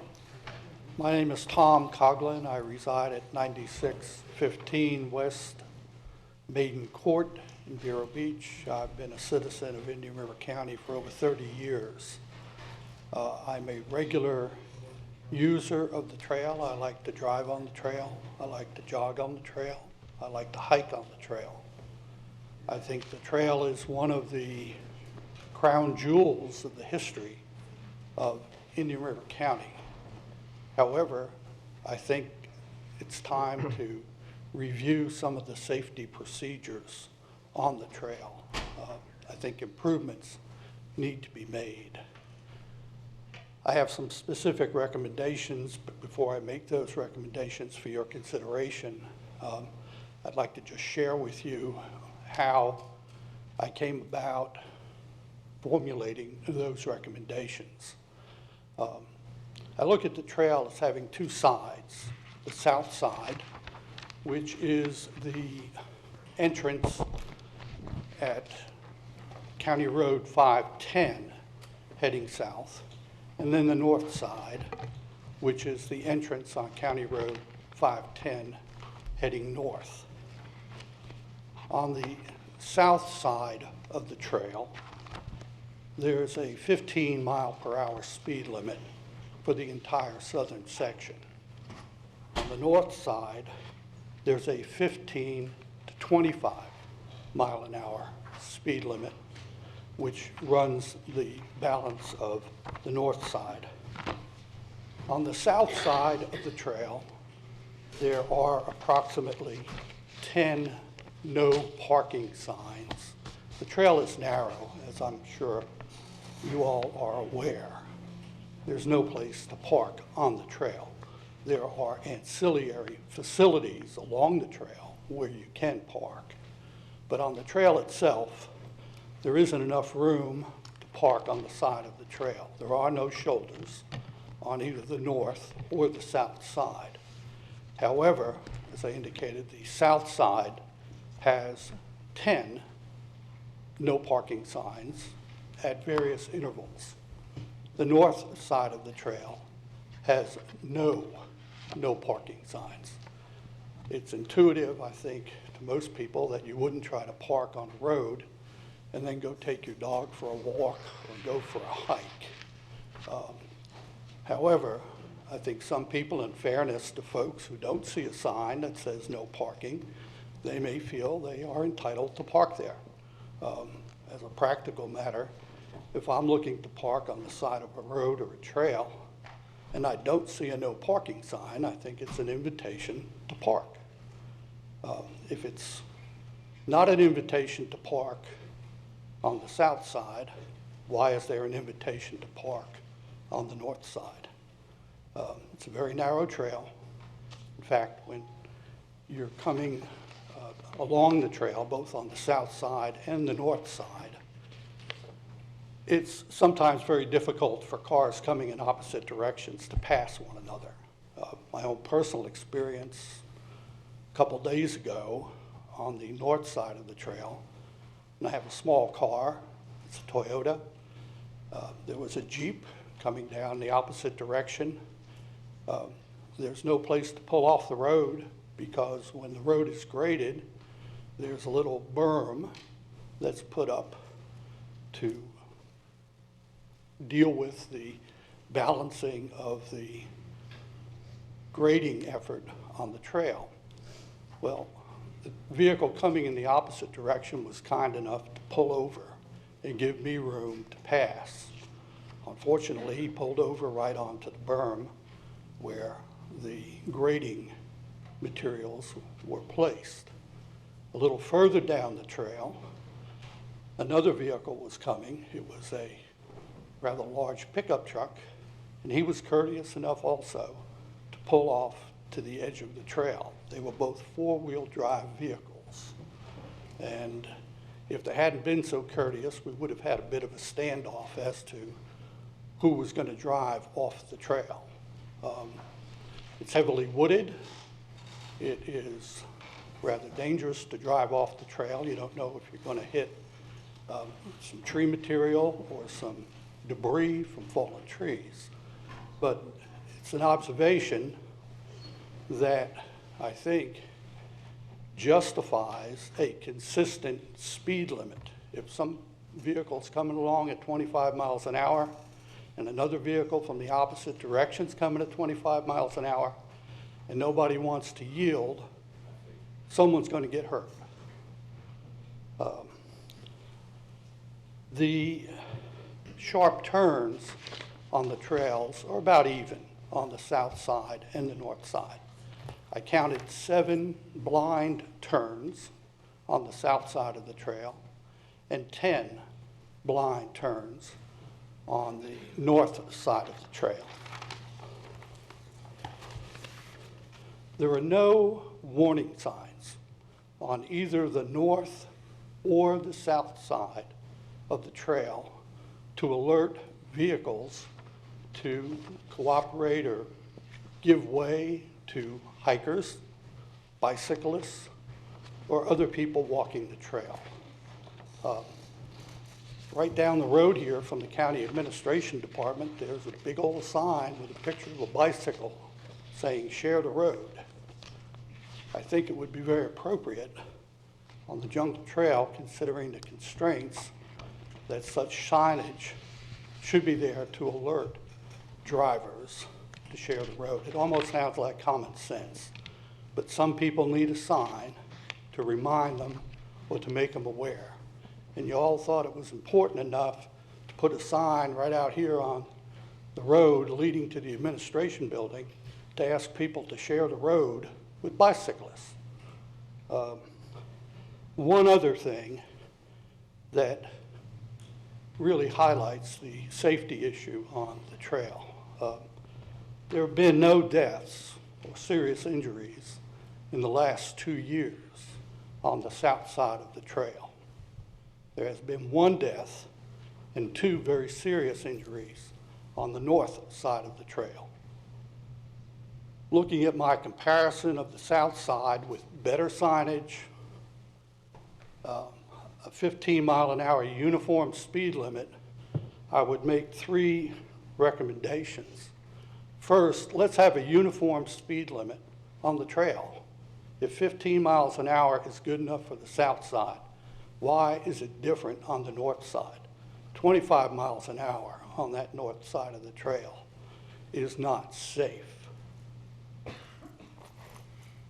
Let's install some no parking signs on the north side of the trail so that people who don't have the common sense to realize you can't park on the trail are reminded not to park on the trail. And third, please install some signs just like you have out here on the entrance to the administration building, asking vehicles to share the road with bicyclists and hikers. Thank you very much for your time, your attention. I hope you can see fit to consider those actions to make the trail a safe place. Again, it's a jewel in this county, and it needs to be protected, but it also needs to be safe. Thank you very much. Thank you, Mr. Coughlin. And I appreciate your input on safety concerns. I think that your presentation was spurred by the abundance of discussion throughout the community regarding Jungle Trail. It was initiated by one individual who gave a presentation, I believe, to all of us individually, not collectively, and he anticipated on doing that presentation in and about this time, and he had scheduled once, and I think at a later time he will, or he's reconsidering his presentation. Such being the case, I think we should make it clear that the county is not looking at any major change to Jungle Trail. As you pointed out, it is a gem. It is a piece of history. It's one of the very first roads in Indian River County. It's a dirt road. You engage in all the activities offered there. You drive. And I'm in favor of all those recreation. activities. If you have a dog, I'm sure you'll walk the dog there. You ride the bicycle and do some jogging, and and most do. And we think that that's a great harmonious use for a roadway that has been in existence and is relied upon by the good people of Indian River County. It's quite picturesque, and the reason for that picturesque quality is the fact it's got beautiful canopies, and it's a narrow roadway. And where you said that maybe perhaps no parking signs, I don't know if we want to clutter the environment with more no parking signs when in fact, if you have zero common sense, if you believe that you can park on that roadway and that another car can pass Well, let me safely. suggest, sir, that you might consider then taking down the no parking signs on the south side of the trail. Well, again, that's an inhabited area. There are residents there as well. And we did have a challenge in years past. It is a very favorite fishing spot specifically about when the redfish are running and in the colder weather when flounder might find their opportunity to be in those waters. There's a lot of folks that will pull off to the side. There are, as you suggested, a couple of spots or niches where people can park safely and other cars can pass. I don't believe that we should enhance that or change the patina of what is there now. It's a beautiful spot. Mr. Chairman, if I may? Yes. I mean, I'd be very happy to just ask, I think it'd be appropriate to just ask Public Works to just take a look at it in case there are safety issues. I'm with you that I wouldn't want to put a whole bunch of signs up along Jungle Trail. That, to me, takes away from the historic road. I could certainly consider one omnibus sign at the entrance to Jungle Trail, more on the roadside, so it wouldn't impact the Jungle Trail itself. Something which might say, drive with care, 15, and depending upon the speed limit that Public Works comes up with, 15 miles an hour, share the road, maybe a graphic, just something to just prepare. One shot, maybe? Yeah, one shot at the entrance. So that as you come in, you see it, and that enough of a sign to let any individual driver know that, you're going off a regular road, dude, it's time to drive with a little more care. Yeah, and anybody who can't figure out that sign isn't going to pay any attention to the rest anyway. Right. You can't legislate for stupidity. We all know that, and unfortunately, we all have to live with it to some degree. But I feel fine to just have something which maybe helps set somebody's viewpoint or consciousness a little differently. Focus? Yes, sir. And that's also... And I think that would be appropriate, and I think that would address alerting people that this is a special place. It really is. To go back to your earlier comment, sir, that there were some other people working on this. I understand there was a movement that they pulled off the agenda to ban vehicular traffic on Jungle Trail. I think that's specifically what you're referring to. That's not what I'm advocating. No, not at all. No, I didn't suggest, but the topic has been ever present. Well, it's off the agenda now. Yes. They say they may come back in the fall. I'd like to see it addressed now so that, let them know it's a special place, but also let them know that one of the reasons it's a special place is there's no parking. There's a consistent speed limit of 15 miles an hour along the entire trail. Why the North Trail justifies a 25-mile-an-hour speed limit in certain parts, to me, is ridiculous. And again, some may have read some account of a discussion in a journal of sorts, but quite frankly, when asked, I clearly said that I fully support something that will enhance or maintain the historical value, the recreational value, and the mobility value of the Jungle Trail. Did not infer that we should be closing down sections of the Jungle Trail. Again, we heard a presentation. We hear many presentations, and some of them are winners and some of them don't make the cut. And I believe at the end of the day, I think everyone should be happy that you're hearing from this board that we're looking to have a nice Jungle Trail maintained. So yes, and I would be fully supportive of our traffic engineering team to take a look and make sure that we're not missing anything, that we're not leaving a hazard out there. We're also going to have to ask the sheriff to do a little bit more policing. I was a deputy sheriff in that area, and yes, some unusual things do occur, and we need to eliminate them. I would just like to echo Commissioner Solari's comments. This road is a fantastic amenity in our community. It's governed by our Historic and Scenic Roads Ordinance as well as a management plan. Both of those things call for safety improvements where they're available, and we can do that. And I think what you're asking falls squarely within that. And I would agree that that's probably the best way moving forward. And Mr. Chairman, if I might, it is my understanding that the gentleman we were talking about who is suggested closing Jungle Trail, is going to come back before the Metropolitan Planning Organization, which for the audience is our organization which deals with transportation, at the October meeting. So that'd be Building B, 10 o'clock, the second Wednesday of October. And I believe under public discussion, he's slated to discuss the Jungle Trail with the full MPO board, which I would certainly say would be appropriate. And again, you know, we're always happy to let conversations begin and talk and see where they go. But that is my understanding as far as anybody in the county has really got you on any of this. And I did suggest that because at the MPO, we do have representatives from the various communities and jurisdictions that are nearby and would be part and parcel to any of the collateral gain or loss if there were any change. But that would be the appropriate place for a presentation. But then it would have to come back to us in any accord. Okay? Well, thank you very much for your time and your attention. I appreciate it. Well, certainly. No, we appreciate you taking the time. Mr. Chairman. Mr. Coughlin, I'd just like to thank you for coming Yeah. forward with some good ideas, and I concur with the suggestions and take a look at it. But to your comment to put this to rest, I can tell you from my personal point of view, I am totally opposed to closing off any portion of Jungle Trail. It's going to remain open as long as I can be sitting here and have a vote. So It was our original beach road. You know, in the 1920s, A1A didn't exist.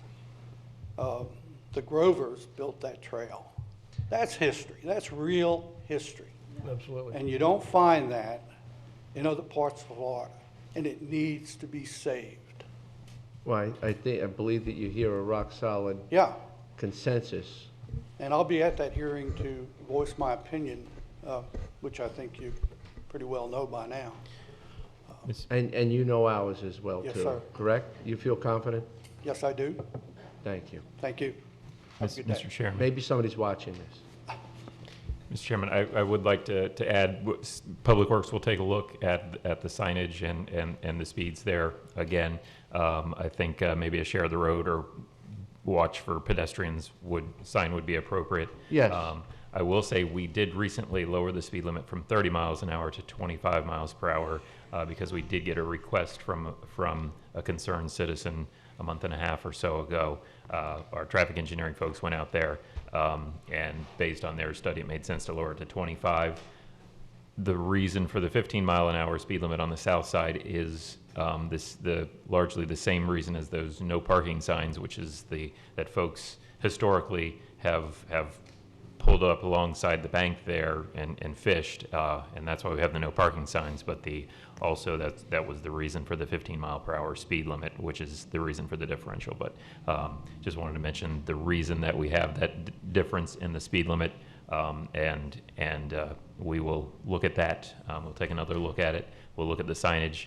I don't think we should put the no parking signs up. I think we need to be wary of sign pollution on a historic road like that, but some limited signage about pedestrians and cyclists I think makes sense. So and also wanted to say that staff is opposed to any move to close the road to vehicular traffic. Thank you. Thank you. Thank you. Thank you, Mr. Coughlin. Next item on the agenda, Councilor, we do the honors. Thank you very much. We have a couple public notice items on our agenda. First, we have a notice of a public hearing, which is scheduled for June 20th. This will be Indian River County's request for a special exception use approval for the Osprey Acres Flowway and Nature Preserve. This will be quasi-judicial in nature. We also have a notice of a public hearing also for June 20th.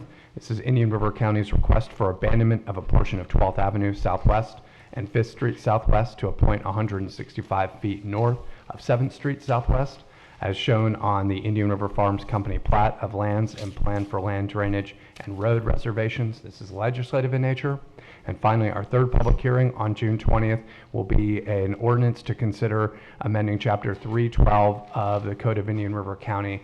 This deals with right-of-way, and this is also legislative in nature. So those are our three public hearings scheduled for June 20th. And with that, I turn it back over to the chair. Looks like a robust agenda. Thank you, Councilor. Next item on the agenda is from the Community Development. which Stan Bowling will be discussing. The request to review the scope of services, authorize the initiation of the consultant selection process for an impact fee update. Good morning, Stan. Good morning, Mr. Chairman. For the record, Stan Bowling, Community Development Director, joined here by Phil Matson, MPO Director. The impact fee schedules that we have in place was last updated in October of 2014. I think all of you all were involved in that in some form or another. The impact fee ordinance itself requires the Board of County Commissioners to review the schedule every 3 years, and this is the third year since the last changes. And that's generally consistent with doing an update every 3 to 5 years. That's kind of a best practice, and that's generally consistent with the state requirement that the most recent and localized data be used in our impact fee schedules. And you all might recall with the 2014 update, not only was the normal items updated, but also we looked at the affordable growth methodology that allowed basically a policy decisions for revenue that came from other sources besides impact fees to be used to buy down impact fees. And that was used to essentially keep impact fees for non-residential development low and to keep residential fees pretty stable. There were a number of items, policies, decisions that were made to do that and to maintain the level of service. Now that particular methodology would be part of an update as well, to update that methodology as well as the other components of the impact fee formula. So in order to do that, to do an update, staff needs authorization from the board to move forward with that. Again, we're looking at needing to be in that 3 to 5 year time frame for an update. Since 2014, we know that there have been some changes to some of the components. Some would tend to increase fees, but others also would tend to decrease fees. So we may not see a significant change with an update, but an update will need to be done and performed, and to move forward, we will need a consultant to handle that very technical process like before. I'd like Phil to make a few comments, if you could, just on the scope of services that's attached, and then we would need some direction from the board. Stan, as usual, got everything right. Phil Matson, Indian River County MPO. Impact fee 101, dual rational nexus. It has to both relate, the benefit has to relate to the improvement that's coming in or the construction that's coming in. It also has to be physically linked to it. We meet the test of the dual rational nexus with our existing program. Another thing is we have a consumptive-based impact fee system. We're not changing that. That protects us against allegations that we're overcharging. If 1,000 houses come in, they pay 1,000 units of impact fee for improvements. If 100 houses come in, they pay 100 units, that's it. So we're not doing an improvement-based impact fee. We're trying to guess what the future is. Simply, as they come in, they pay. What elements in the scope are they going to update, and what are they not going to update? Costs. That's the reason you do impact fee updates every couple of years. Sometimes property values go up, sometimes construction costs go up. We adopted a recent 2040 transportation plan, so we would substitute the old 2035 plan cost estimates with 2040 numbers were we to do this update. A little bit of a difference in the cost estimates of our 2040 plan versus 2035. 2040 plan was a total of $600 million worth of road improvements over 25 years. 2035 plan at 560 for that same time frame. So we see some evidence of a little bit of increased costs in the transportation element in particular. Also, the demand component hasn't changed at all. ITE, or the Institute of Traffic Engineers, hasn't issued any new guidance. So we're not seeing a lot more demand or a lot less demand for individual households or businesses that come in using the road system. But the final thing is the credit component, and there's evidence that that's changed a bit too.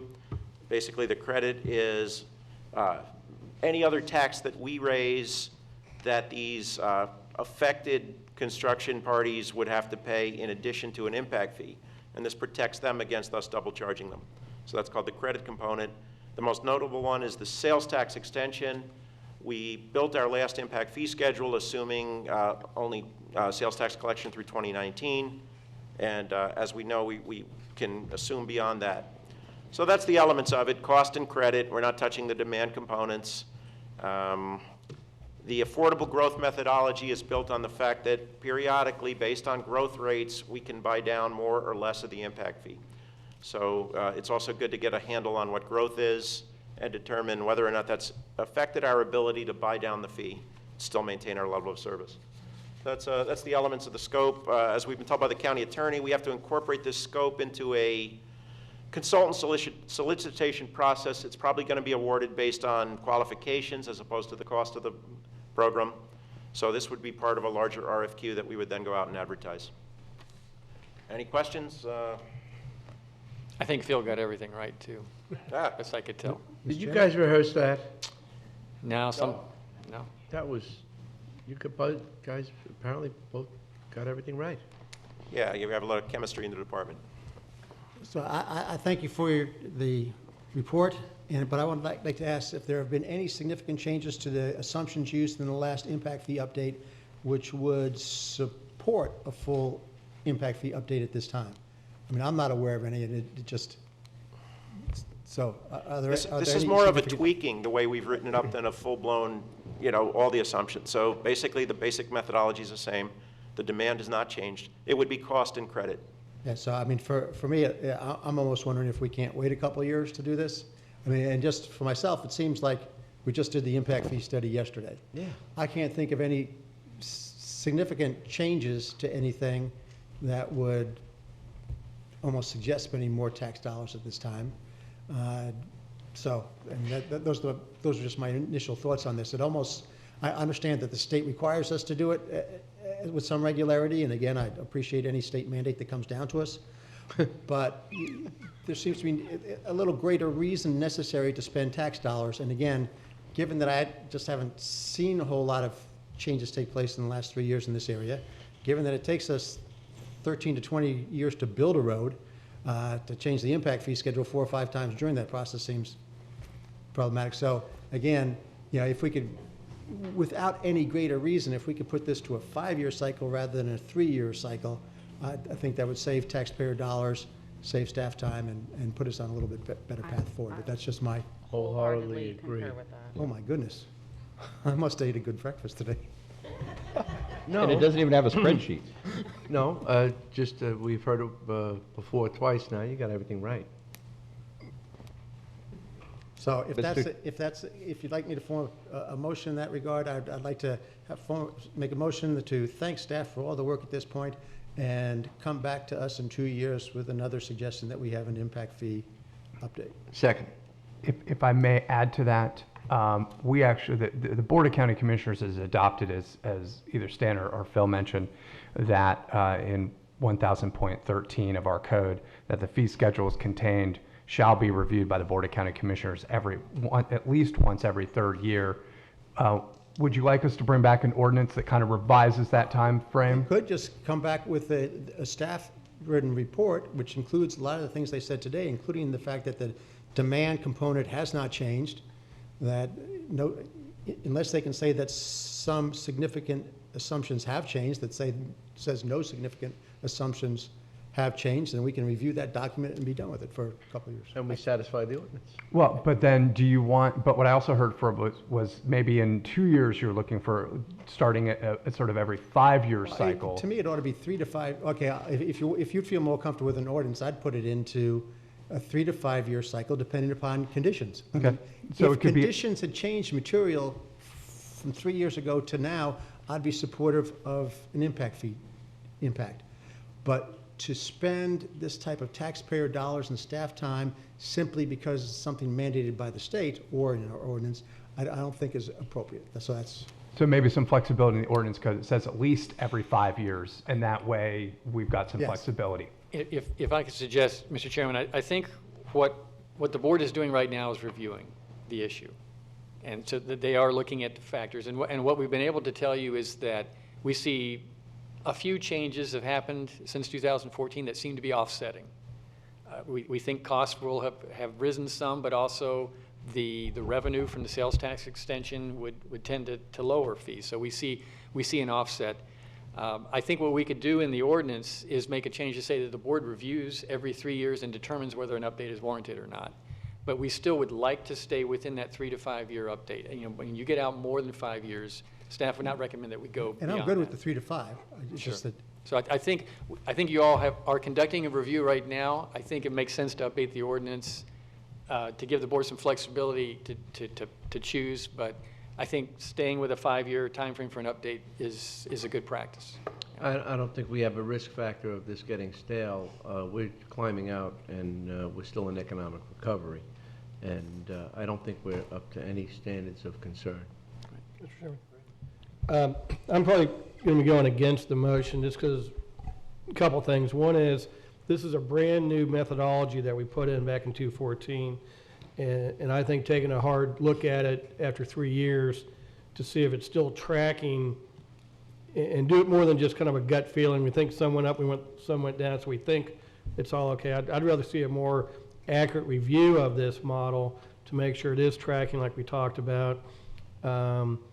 It seems to me that the construction rate is increasing. I'm looking at subdivisions all over the county. They're starting to get filled up and just a lot of growth going on.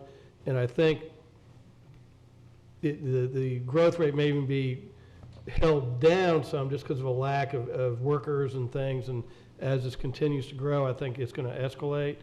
And then third, I know the sales tax extension was passed, but also we voted to commit 20% of that for lagoon projects. And how does that factor in to the model? So I don't think we've looked at that aspect of it.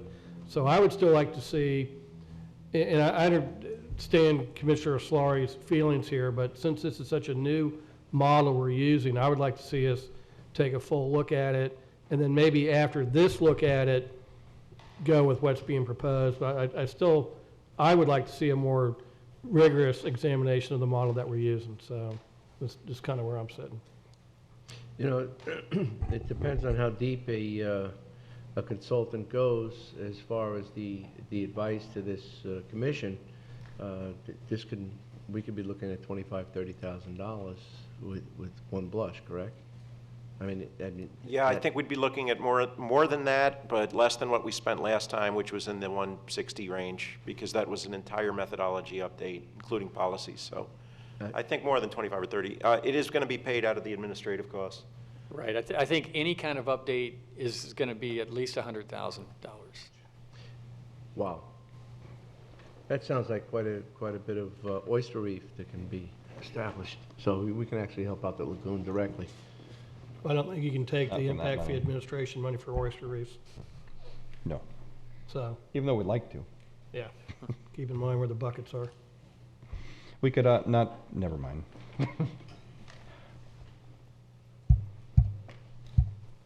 Anything? I have nothing else to add. Commissioner Zorc? No, I will, I'm good, still. You're still good. See, I knew it. You're good. All right. Well, we have a motion on the floor by Commissioner Solari, seconded by myself. Any further discussion? If I can clarify, so I recall hearing that there were two parts to the motion. One was to thank staff for bringing this item, and then two was to push off the analysis for another 2 years. That's what I heard. I talked about maybe bringing ordinance code change. Would you like to have? Part of the motion, yes. Third. So I will work with Stan and Phil on bringing some sort of ordinance change back to the board. Thank you. Thank you, Counselor.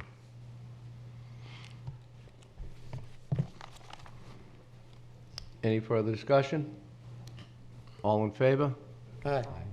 Opposed? Nay.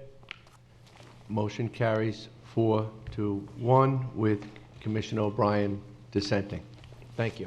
Thank you. Thank you. You guys did get it right, too. Next item on the agenda is the Office of Management Budget, and we're looking at the golf course interfund loan.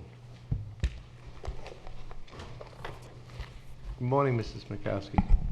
Good morning, Mr. Chairman, board members. For the record, Michael Smikowski, Indian River County Budget Director. I'm here today. We do have a recommended interfund loan for the Lakes Golf Course irrigation system. The original system is approximately 25 years old. It is original to the course. On February 7th, 2017, there was an agenda item which awarded a bid in the amount of $1,246,000 to replace the irrigation system, with that work commencing on May 1, 2017. And in that agenda item, an interfund loan not to exceed $1,246,000 was included in the staff recommendation. At this point, following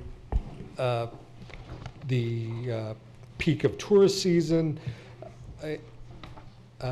we are proposing to borrow $1.1 million with a 4-year principal repayment at a 1.5% interest rate. That 1.5% interest rate provides a little additional interest earnings for the general fund, which of course is a good thing, and it does also represents a lower borrowing cost than the golf course could get a loan for. So it is a win-win situation in that regard.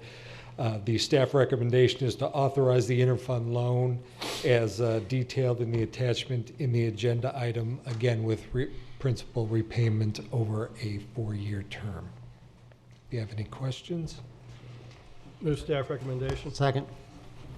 Wow, that was quite a few seconds going on there. I think we'll have to give it to motion by Commissioner O'Brien, seconded by Commissioner Solari. And any further discussion?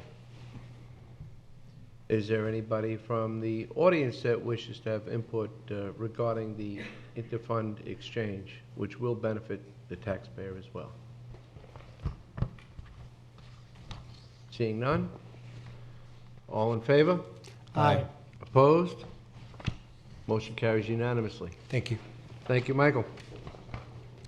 The next item, item 13A, was pulled from the agenda. Item 13B is the resolution authorizing the Florida Department of Transportation to acquire right-of-way for State Road 60 and 43rd Avenue project, use the Mermaid Car Wash and Lenny's Lounge parcels as mitigation for the cure plans.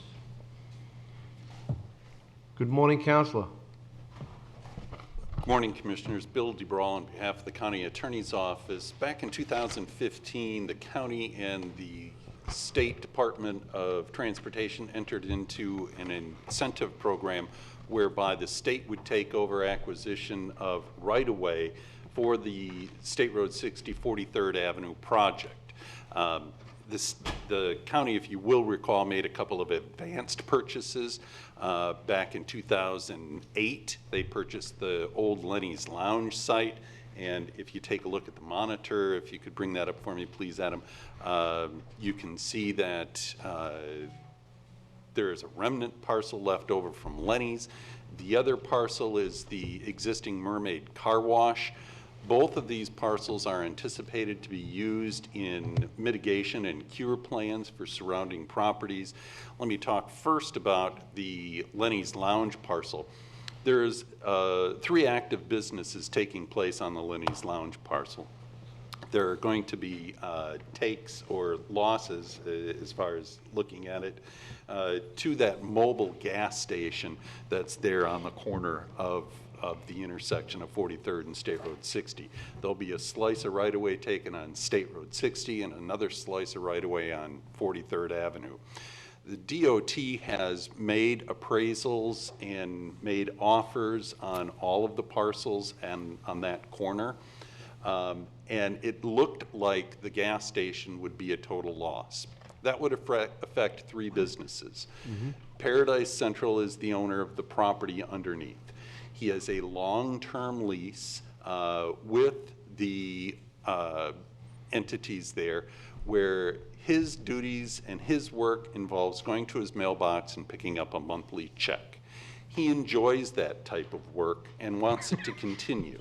He does not want to. Is there any openings? If we could all have such a task in life, I know. But he recognizes the tax consequences if the DOT would take his entire site. He does not want that because he leases the property to a firm out of Hialeah. I believe that's McMillan Oil. McMillan Oil owns the cement and everything above it, the convenience store, the pumps, and operates that as a business. McMillan Oil turns around and leases the convenience store and a share of the profits in the gas sales to another local business where it's a family-run business, and I think they spend upwards of 80 hours a week running that business.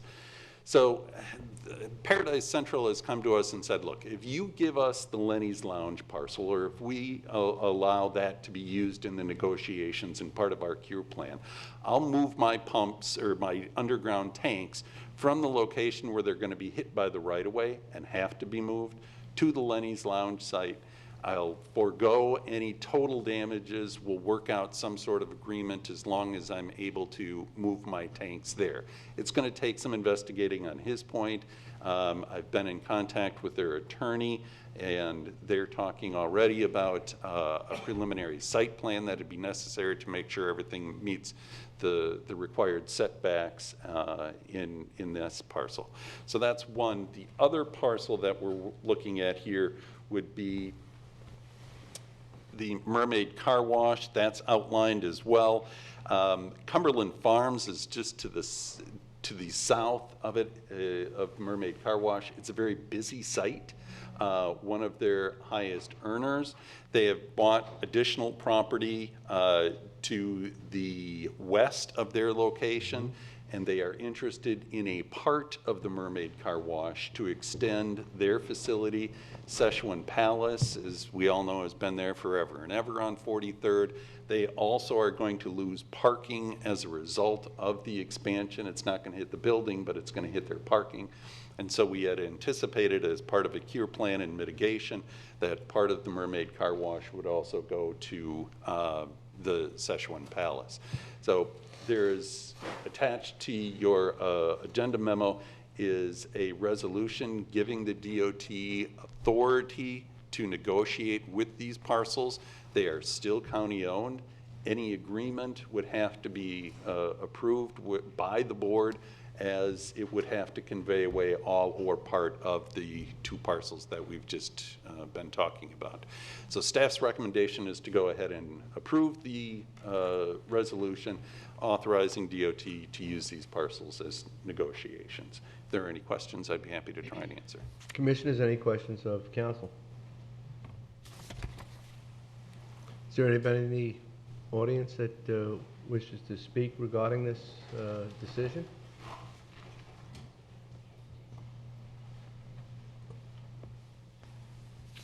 Morning, Mr. Johnson. Bob Johnson, Carlin Subdivision. How about the parcel for 7-Eleven and Kim's? Is that being impacted at all by the right-of-way?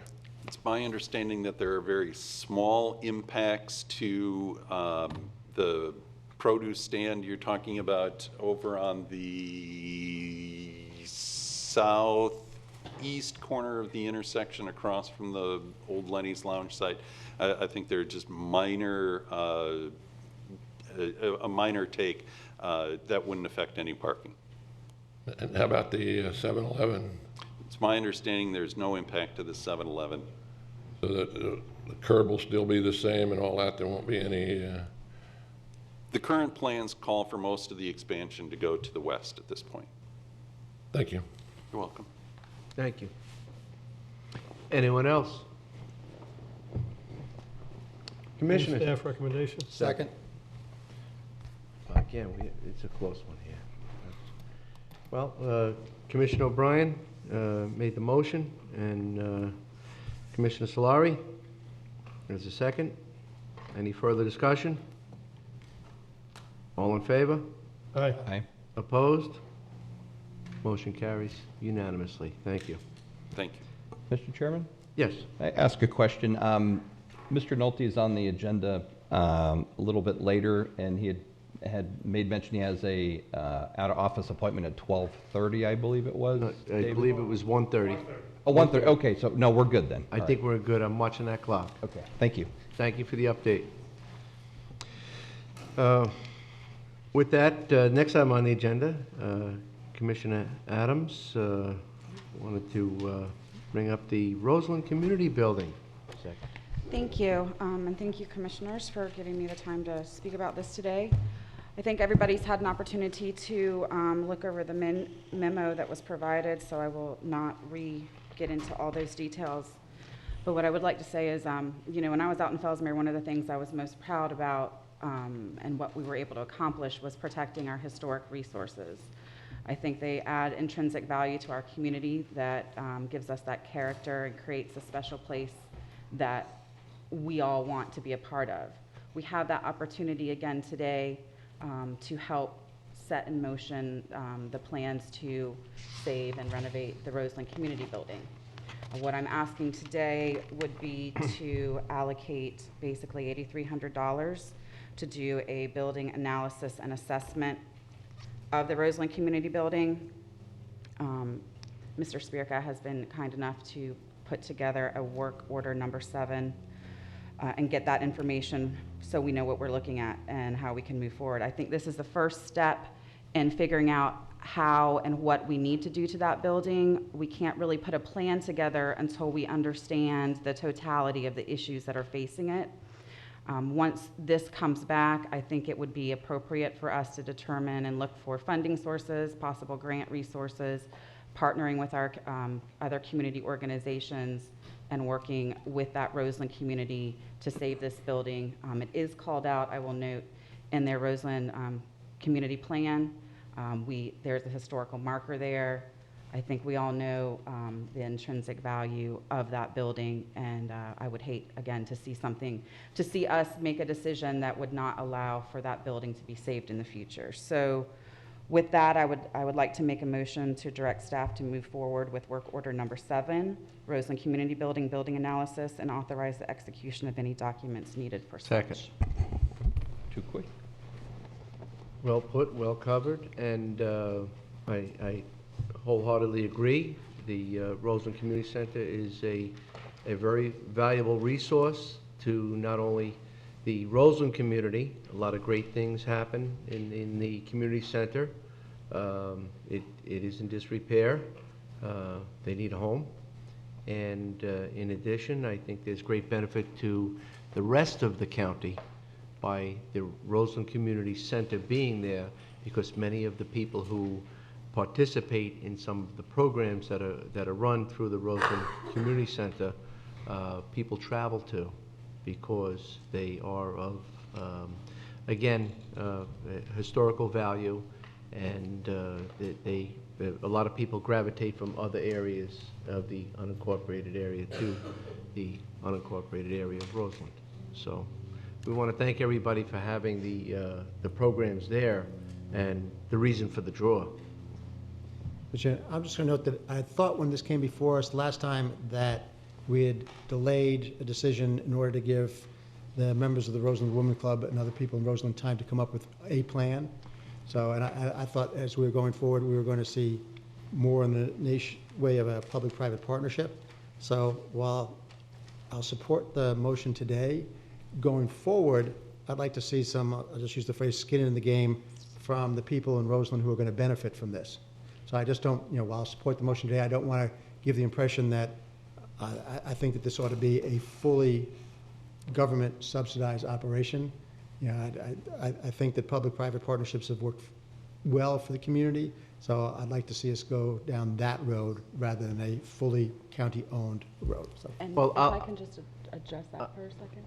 No, well, I would like to invite, it's your item, I would like to invite somebody from the organization to speak, because in speaking with the individuals, we have heard that there are many different options, and there might be some granting opportunities, and there is a public-private partnership that they're willing to work as best they can to ensure that this building gets into full recovery.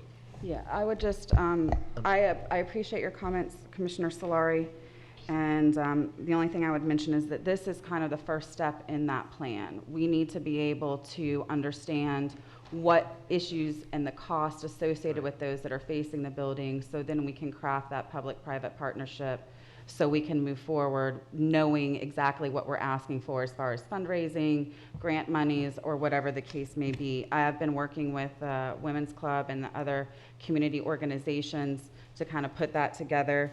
And what we kind of need first is for us, the county, to kind of step up and provide them the tools that they need to fully put together a plan that we can move forward with.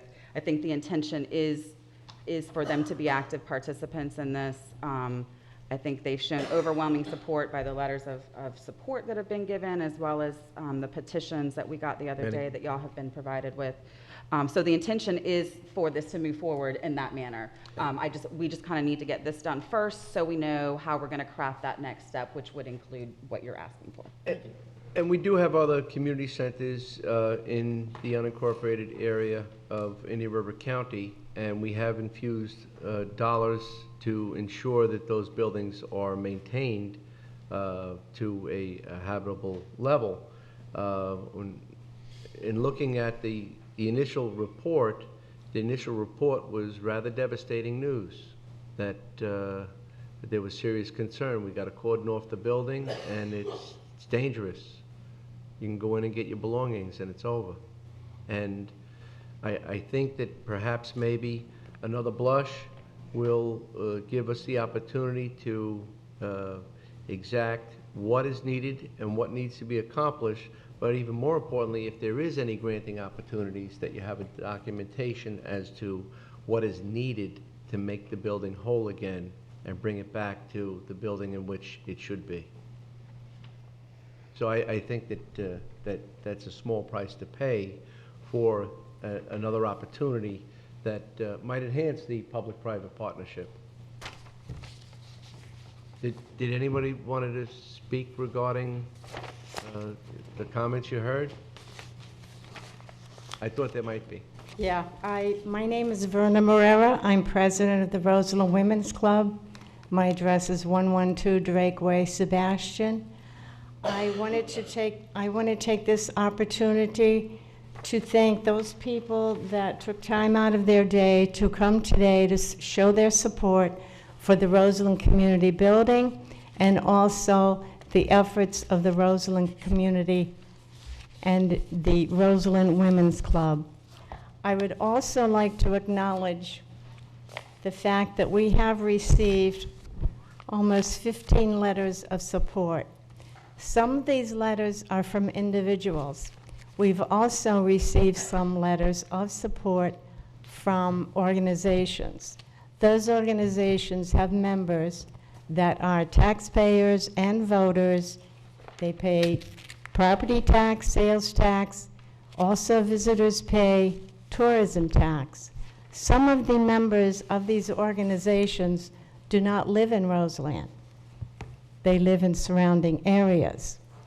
But they have been in touch with the Roseland Community Building, and they are affected by the ongoing efforts of us to preserve this building. The Roseland Women's Club takes very seriously our responsibility, both civic and philanthropy. And we also take the responsibility of maintenance of the building. We take this responsibility very seriously. I'm a little nervous. Through these efforts of all of the people combined, we've been around since 1923, the Roseland Women's Club, and I just want to tell you we're not going away. And we're going to do everything we can to preserve this building. We've received also, in addition to the letters of support, we've also received many, many signatures on petitions. And this effort was not a public effort. This effort was, if we were in small group portions, meeting in different locations, we would get signatures of support. So we have a lot of people behind us. We are going to go forward. We're going to do everything we can. We have been going through hoops and hurdles getting our 501c3 and all of our paperwork that we need to move forward. So we're asking for your help to not only pass this item that is needed so we can get the information that we need, so then in turn we can ask for donations and we can also work on a grant, because we had a figure of $200,000, but until we know exactly what needs to be done, we can't ask for people for help. So that will help getting that information to us in a timely manner, so then we can proceed and move forward. So thank you. Thank everybody that came today. Okay? That's it. Thank you. Thank you, Verna. Thank you, and thank you for placing this on the agenda. So we have Fred Mensing, I'm on the board of the Roseland Community Association. Our association supports the restoration, I guess would be the right word, of the community building. Its history actually goes back but further than when it was built in 1926, because reportedly a lot of the material in that bridge came from the original railroad bridge. It was torn down, or I'm sorry, the original highway bridge was torn down in 1925. I think that the study should look at this building in two lights. One, in fixing it to use. Secondly, in fixing it so it can be put on the National Register, which might mean doing away with the kitchen, which was added in the late 50s, I understand. I am familiar with the building as being a community swap book library run by Mrs. Betty Mockridge, where you took 2 books in and you took 2 books out, whether they were paperback or hardbacks, and she kept them cataloged so you could figure out where to look to find what you wanted to read, and it was open at various times. And in the days when I was here in the winter and going to school, half the town would walk down there to, swap books out. I mean, it's been used, by many groups, and it needs to be preserved. And if the kitchen had to be given up to get National Historic Registry, maybe that would open up other grants. And I would ask that as the county staff looks at it, they would look at it in that light. And I don't know of anybody that would oppose its restoration that has any sense. It's too much of a tie to the back, which this county does not have a whole lot of, and it's just been there and it needs to be taken care of. Thank you. Well, Mr. Mensing, 2 points. Can your full name and address for the record? Frederick Mensing, P.O. Box 964, Roseland. Thank you. The other thing is today's decision is that we're confronted with is an assessment and evaluation. It's not the restoration. It's. Well, I we're understand going you're in that evaluating direction. now, but I'm Just wanna saying in clarify. the evaluation, putting it back to good use, or what would it take to get it where it becomes on the National Register? Let's look at 2 sides of a coin. If it gets on the register, its permanent fate is pretty well secured compared to just getting the building repaired. I mean, there's a lot of work that I can see that needs to be done, and you can't call it negligence on anybody's part. It's 80-some years old, and it just, it's tired like me. I'm 76, so, don't get around quite like it did before, and that's the way the building is. It needs help. Thank you. Thank you for your support. Any further discussion? Motion on the floor going forward from Commissioner Adams, seconded by myself. Any further discussion on the board? All in favor? Aye. Opposed? Motion carries unanimously. Thank you. Thank you, Commissioner. Next item on the agenda from Commissioners' items is Commissioner Zork wanted to discuss the audit of the homestead exemptions. Commissioner Zork. Thank you, Mr. Chairman. As each of us, we get a number of different news feeds and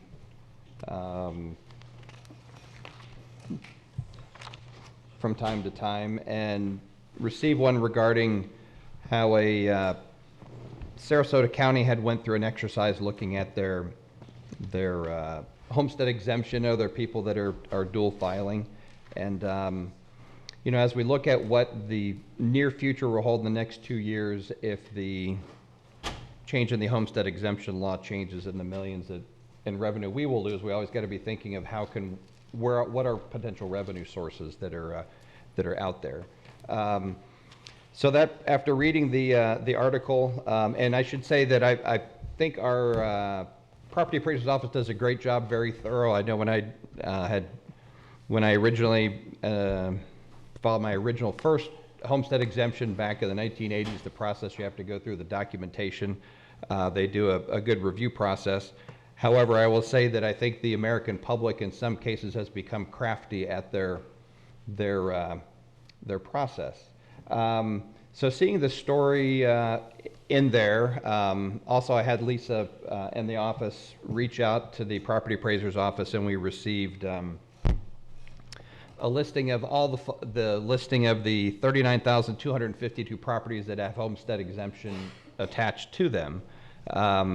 Kind of just perusing through the list, a couple of things that kind of caught my eye, and I'm sure in state statutes there's a lot of things that are allowed that we might not think should be allowed, but that's the rules that the constitutional officers have to enforce. One that caught my eye, actually, well, I think it was the listing 39,251 on the list. Just happened to catch my eyes when I saw it was an LLC company was getting a homestead exemption. Instead of, gee, I wonder how a company gets a homestead exemption. So we did a little search on that particular one, and one of the owners of the LLC that were on the homestead exemption list is also listed, and took the person's name and saw where the address is going in another county down to Palm Beach, and lo and behold, on her Palm Beach County website, she's listed as 2017 homestead exemption. That was just a stab in the dark looking at the list. And this is something that was printed after the agenda went out. I'll hand this to the left for the clerk. So I'm not saying that the property appraiser's office didn't do a thorough job when registering folks, but I think there may be opportunities of looking at the exercise that Sarasota went through. Not sure exactly how all the workings of it works. I think we have an inquiry just generally to see how did they do it, how did it function, how does obviously this would be up to the will of the property appraiser. So in looking at one, and maybe the property appraiser can come up and maybe answer a couple of questions, that maybe LLCs that have members that own property here and somewhere else, maybe that's an allowable act. It, to me, would be kind of circumventing the homestead exemption law. To me, homestead means that's your homestead. That's where you live. But there could be multiple owners. Well, there is multiple owners, but they're listed as the single owner of the LLC here, and then that person is listed as on the homestead exemption form in Palm Beach County. And maybe that's allowed, but it just, to me, creates a question, is that an allowable practice? Well, we have the property appraiser wearing a jacket and standing before us. And I know he doesn't have these. These kind of came together late yesterday afternoon, a little bit after 5. And I did see him in the lobby early this morning. How do we get this overhead to appear on the screen? Is there any? We have a member of staff, Mike? Somebody can. I apologize to you for not being able to work that thing. What number did you say that was? Oh, the list that your office sent Lisa had. Is that a new homestead, a new purchase? I don't know when. This is the problem. We have to, all this information. We haven't finished the tax roll yet. Right. So it's still in process. Right. And we go through and check it all out. And what we do is, if you notice on here, these are the actual liens that have been paid over the years for people who we found with improper homesteads. Where $269 short of $2 million that we have collected. Mhm. And of course, we're happy to look at it. The company that I think did Sarasota is a company called TMA. I think they are listed in the, Yeah. Well, I think if you do a little research on them, you find that we actually trained them through the Florida chapter IAAO, which I started years ago. It's part of the property appraiser's job to check each and every one. We have help from the state. We have help from all the other counties. And the Florida chapter gets all of the non-elected officials together. It gets the really bright people from all the offices around the state, and they have meetings and go over, how do you find these guys? What do you do? You know, is there an easy way? Is there something we're not looking at? We have grown to an organization that's over 1,500 members. I know the TMA guys are part of our group. That's why I'm pretty sure we're the ones who actually trained them. And what they do, a couple of years ago, we actually brought them in here. And they took 1,000 of our homesteads and went through it. And they found, we said, gee, look at all the stuff we found. Each and every one they found was already in our computer and investigated. They don't do a lick of investigating. They just pull leads, like you, to pull a thing like you say, here's something that maybe needs to be looked at. And for that, you're going to pay them 30% of what's coming in, which is totally insane. well, if you don't know the lead exists. We go through each and every one. What's that? By the time we're done, that lead will not exist, and the lead will be satisfied and investigated. They don't do any investigations. They just give you run it through their computer, and we use a lot of the same programs they Right. use. So And so what happens is the guy in Sarasota is a heck of a good guy. I can't remember his name right now, but to tell you what kind of really good guy he is, his daughter was John Boehner's private secretary when he was Speaker of the House, and she still may be his private secretary. Wonderful guy. But there's a lot of property appraisers around the state that don't file liens. You know, when you file a lien, you're, once again, possibly taking somebody's house. Well, I think we're looking at just them paying their appropriate amount of property taxes, not filing a lien to take the property. But we put the lien on. These are liens. These are liens. And that you've collected all those, the liens are there, then they've all been This is what's been perfected? collected, and there's a huge amount still outstanding. Well, that's Because good. what we do is, if we find a problem that we can prove, we send a letter out, you have 30 days to pay the bill, or we put a lien on your property. That's great. And we are the leader in the state in doing this. I wish you'd talked to me ahead of time, because we could have solved your problems, answered your questions. But I guess there's a reason you didn't talk to us. No, I debated imagine. whether it, and I thought it would be, we're the ones that are gonna be short the money in 2 years if the homestead exemption changes. We're the ones that are gonna have to figure out how to bridge the gap. So if I see a potential revenue source, I wanna see what our fellow commissioners You may or may think. not be short money. You don't know what the values are gonna be. Well, at any rate, we're gonna lose a chunk. It's far more complicated, You're though. gonna have less potential revenue. Less potential revenue. You may have a lot more money than you have today. You don't know. I don't know. No one can tell you where the real estate market's going. But you're talking potential revenue, you're not talking dollars. Well, potentially in 2 years, we're looking at losing a significant amount if the homestead exemption Or changes. if the values are up, you could double or triple what you think your potential loss may be. So the great praises you gave for the fellow from Sarasota County and the great job and he still had a number of issues in The problem his is own. he didn't keep up with his job. Sorry to tell you Okay. this, but he didn't file. There are a great many appraisers who won't file a lien because of, you can talk to your county attorney about it. Filing a lien on someone's house is not something you do lightly. No, and again, we're just some people may, whether they inadvertently filed twice, didn't realize they're filed somewhere else. And I know the lien is the last resort if you send them the letter and they don't We pay. have developed books that you might call textbooks. We have contacts across the country that we've developed in the past 25 years to talk to and find these people and get the proper answer to it. So with your assurance, with all that you've done, you're saying that with 100% certainty, we don't have anybody that slipped through the cracks? Of course not. Okay, Of well. course not. Okay, And well. you're dealing with computers, you're dealing with human Right. beings. Right. Come on, you have to put a little common sense in the deal. Well, There's always, if you look at any database, you can read any textbook you want, they'll tell you that if you have 95% accuracy in your database, you have one heck of a great database. Because people have to type it in. It comes in, you merge files. There's any number of reasons.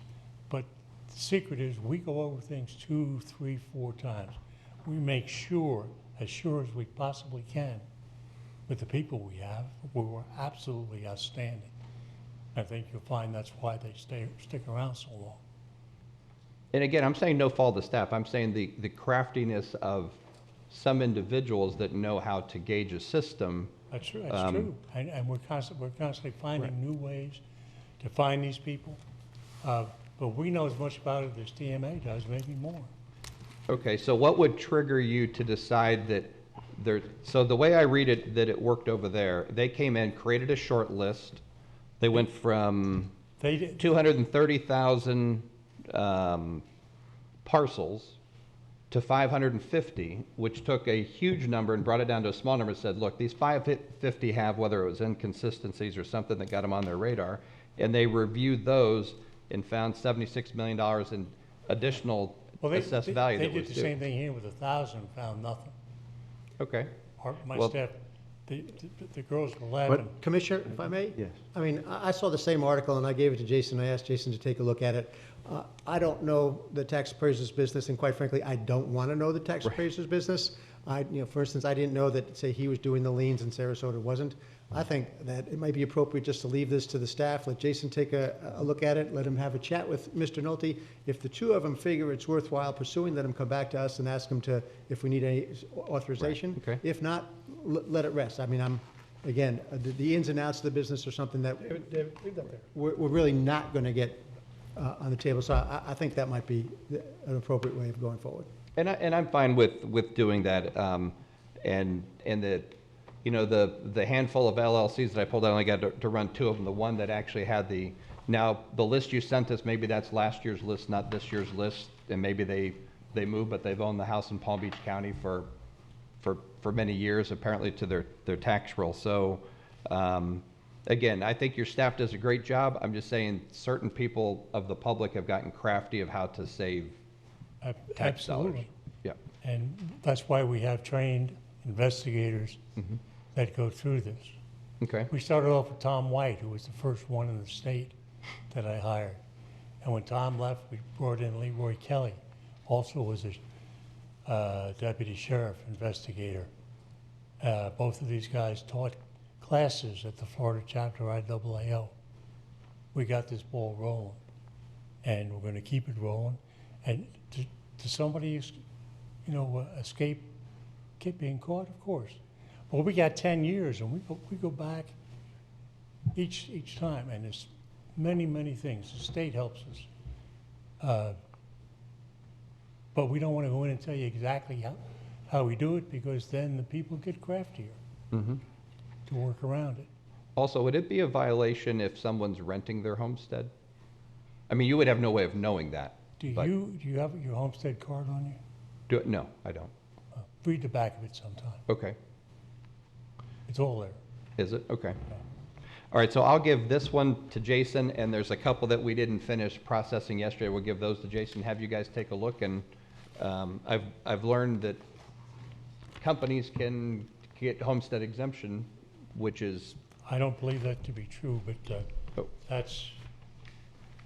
Well, I mean, it's titled 8405 LLC. That to me is a business entity. But we don't know what you're looking at. You haven't investigated it. Well, I went to Sunbiz, I went to Palm Beach County, and I went to your record. You have to sit down and investigate it to figure out what's going on. And who's residing in the home? Because you have to investigate it. You send the investigator out, you get all the information, and then you make your decision based on We'll that. give you maybe 10 to spot check, and we'll just see what they show. I'll give those to Jason, and he can get with you on them. No problem. Great. Well, we'll I say don't know that, who's going to get the spot check, but I'm sure Jason has. Well, we'll do the same workup. I did the SunBiz registration of the company, the mailing address, those things, and give them over. why don't we just let the property appraiser do his job? I mean, you know, many of us have served on the Value Adjustment Board, and when something's questioned on the value, I think we've been in awe as to what David Nolte has been able to provide and his staff has been able to provide, and the amount of research and due diligence that is put behind that.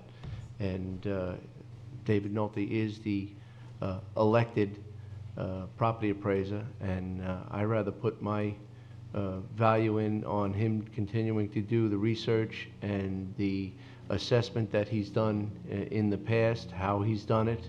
And I don't think it's fair to compare and contrast another property appraiser's efforts and endeavors, as David Nolte pointed out, that quite frankly, perhaps maybe that property appraiser was not doing their job for years, and now, of course, they're going to find a lot of errors and omissions, and he maybe perhaps that that property appraiser does not have the staff that David has. I'm quite impressed, having served on the Value Adjustment Board, as the amount of information that is researched and developed to ensure that the taxpayer is best represented, or not represented, but confronted. Mr. O'Brien, you had a question? Yeah, David, interesting numbers you put up there, you know, kind of looking from 97 through 2008. Fairly consistent. Looks like you average, you know, like maybe 55, 60,000 a year. And then 09 through 14, a significant increase to about 200,000 a year, and then dropping back down. Would you attribute that to, like, during the Great Recession, there's a lot more foreclosure, so those liens were then being paid off, or why the big jump in those years? I honestly don't know, because people can pay them off, they can keep them on there. We put them on as we find them. Sometimes you might find 10 in a week. Sometimes you may find none in a week. But your liens would survive a foreclosure process, correct? I would guess, right? It's a tax lien. Well, to the best of my knowledge, no one has escaped paying a lien. So I'm just guessing there's a lot of properties went into foreclosure and then got resold. Those liens got paid off. That's why there's such a big jump during those years. That makes sense. It could be, but it's hard to know, because once again, sometimes people pay them right away because they don't want a lien. Other people don't seem to care. Right. You know, sometimes the bank will foreclose if there's a lien on it. Sometimes the bank doesn't care. We certainly have no control over that. Yeah. Okay. Thank you, David. Commissioner Zorc. Yes, so these liens are all people that were homestead fraud liens? Or invalid? I think when you use the word fraud. I'm just reading what they called it over there. You were saying that people have broken the law. I don't necessarily look at it that way. Sometimes they make a mistake, and it's corrected. So fraud is not a word that we would use. They were homesteads they shouldn't have had, and we fixed it. It's not a matter of breaking. It's not a matter of fraud, in my opinion. I think. Okay. I take a positive view of people. Commissioner Zorc, I appreciate this being brought forward, and by the same token, you're mentioning investigation and filtering through, and I think we've learned something today, and I believe that it's best left in the hands of the property appraiser that has all the tools and can sort through the fact that, well, you can have an ownership, you have to claim domiciliary, and there are a lot of other factors. So I believe that we would need to forge forward if you intend on doing a investigation, and you've mentioned the word fraud, that we should rely upon the elected property appraiser, unless this board wanted to have a motion entertained to initiate such an activity.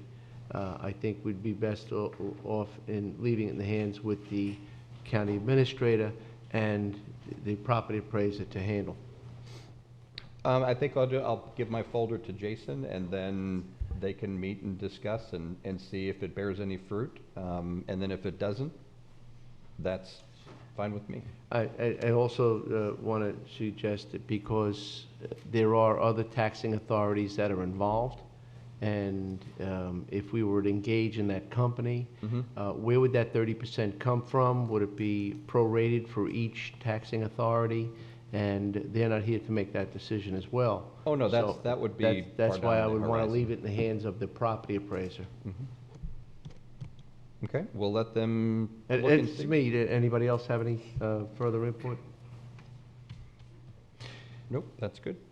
We I'm don't good have any still. input on it? Okay.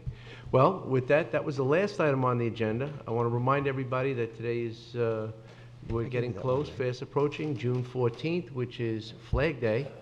And if you want to admire a vet, support a vet, or show them that you care about your great nation, display a flag. It's the easiest way to say thank you.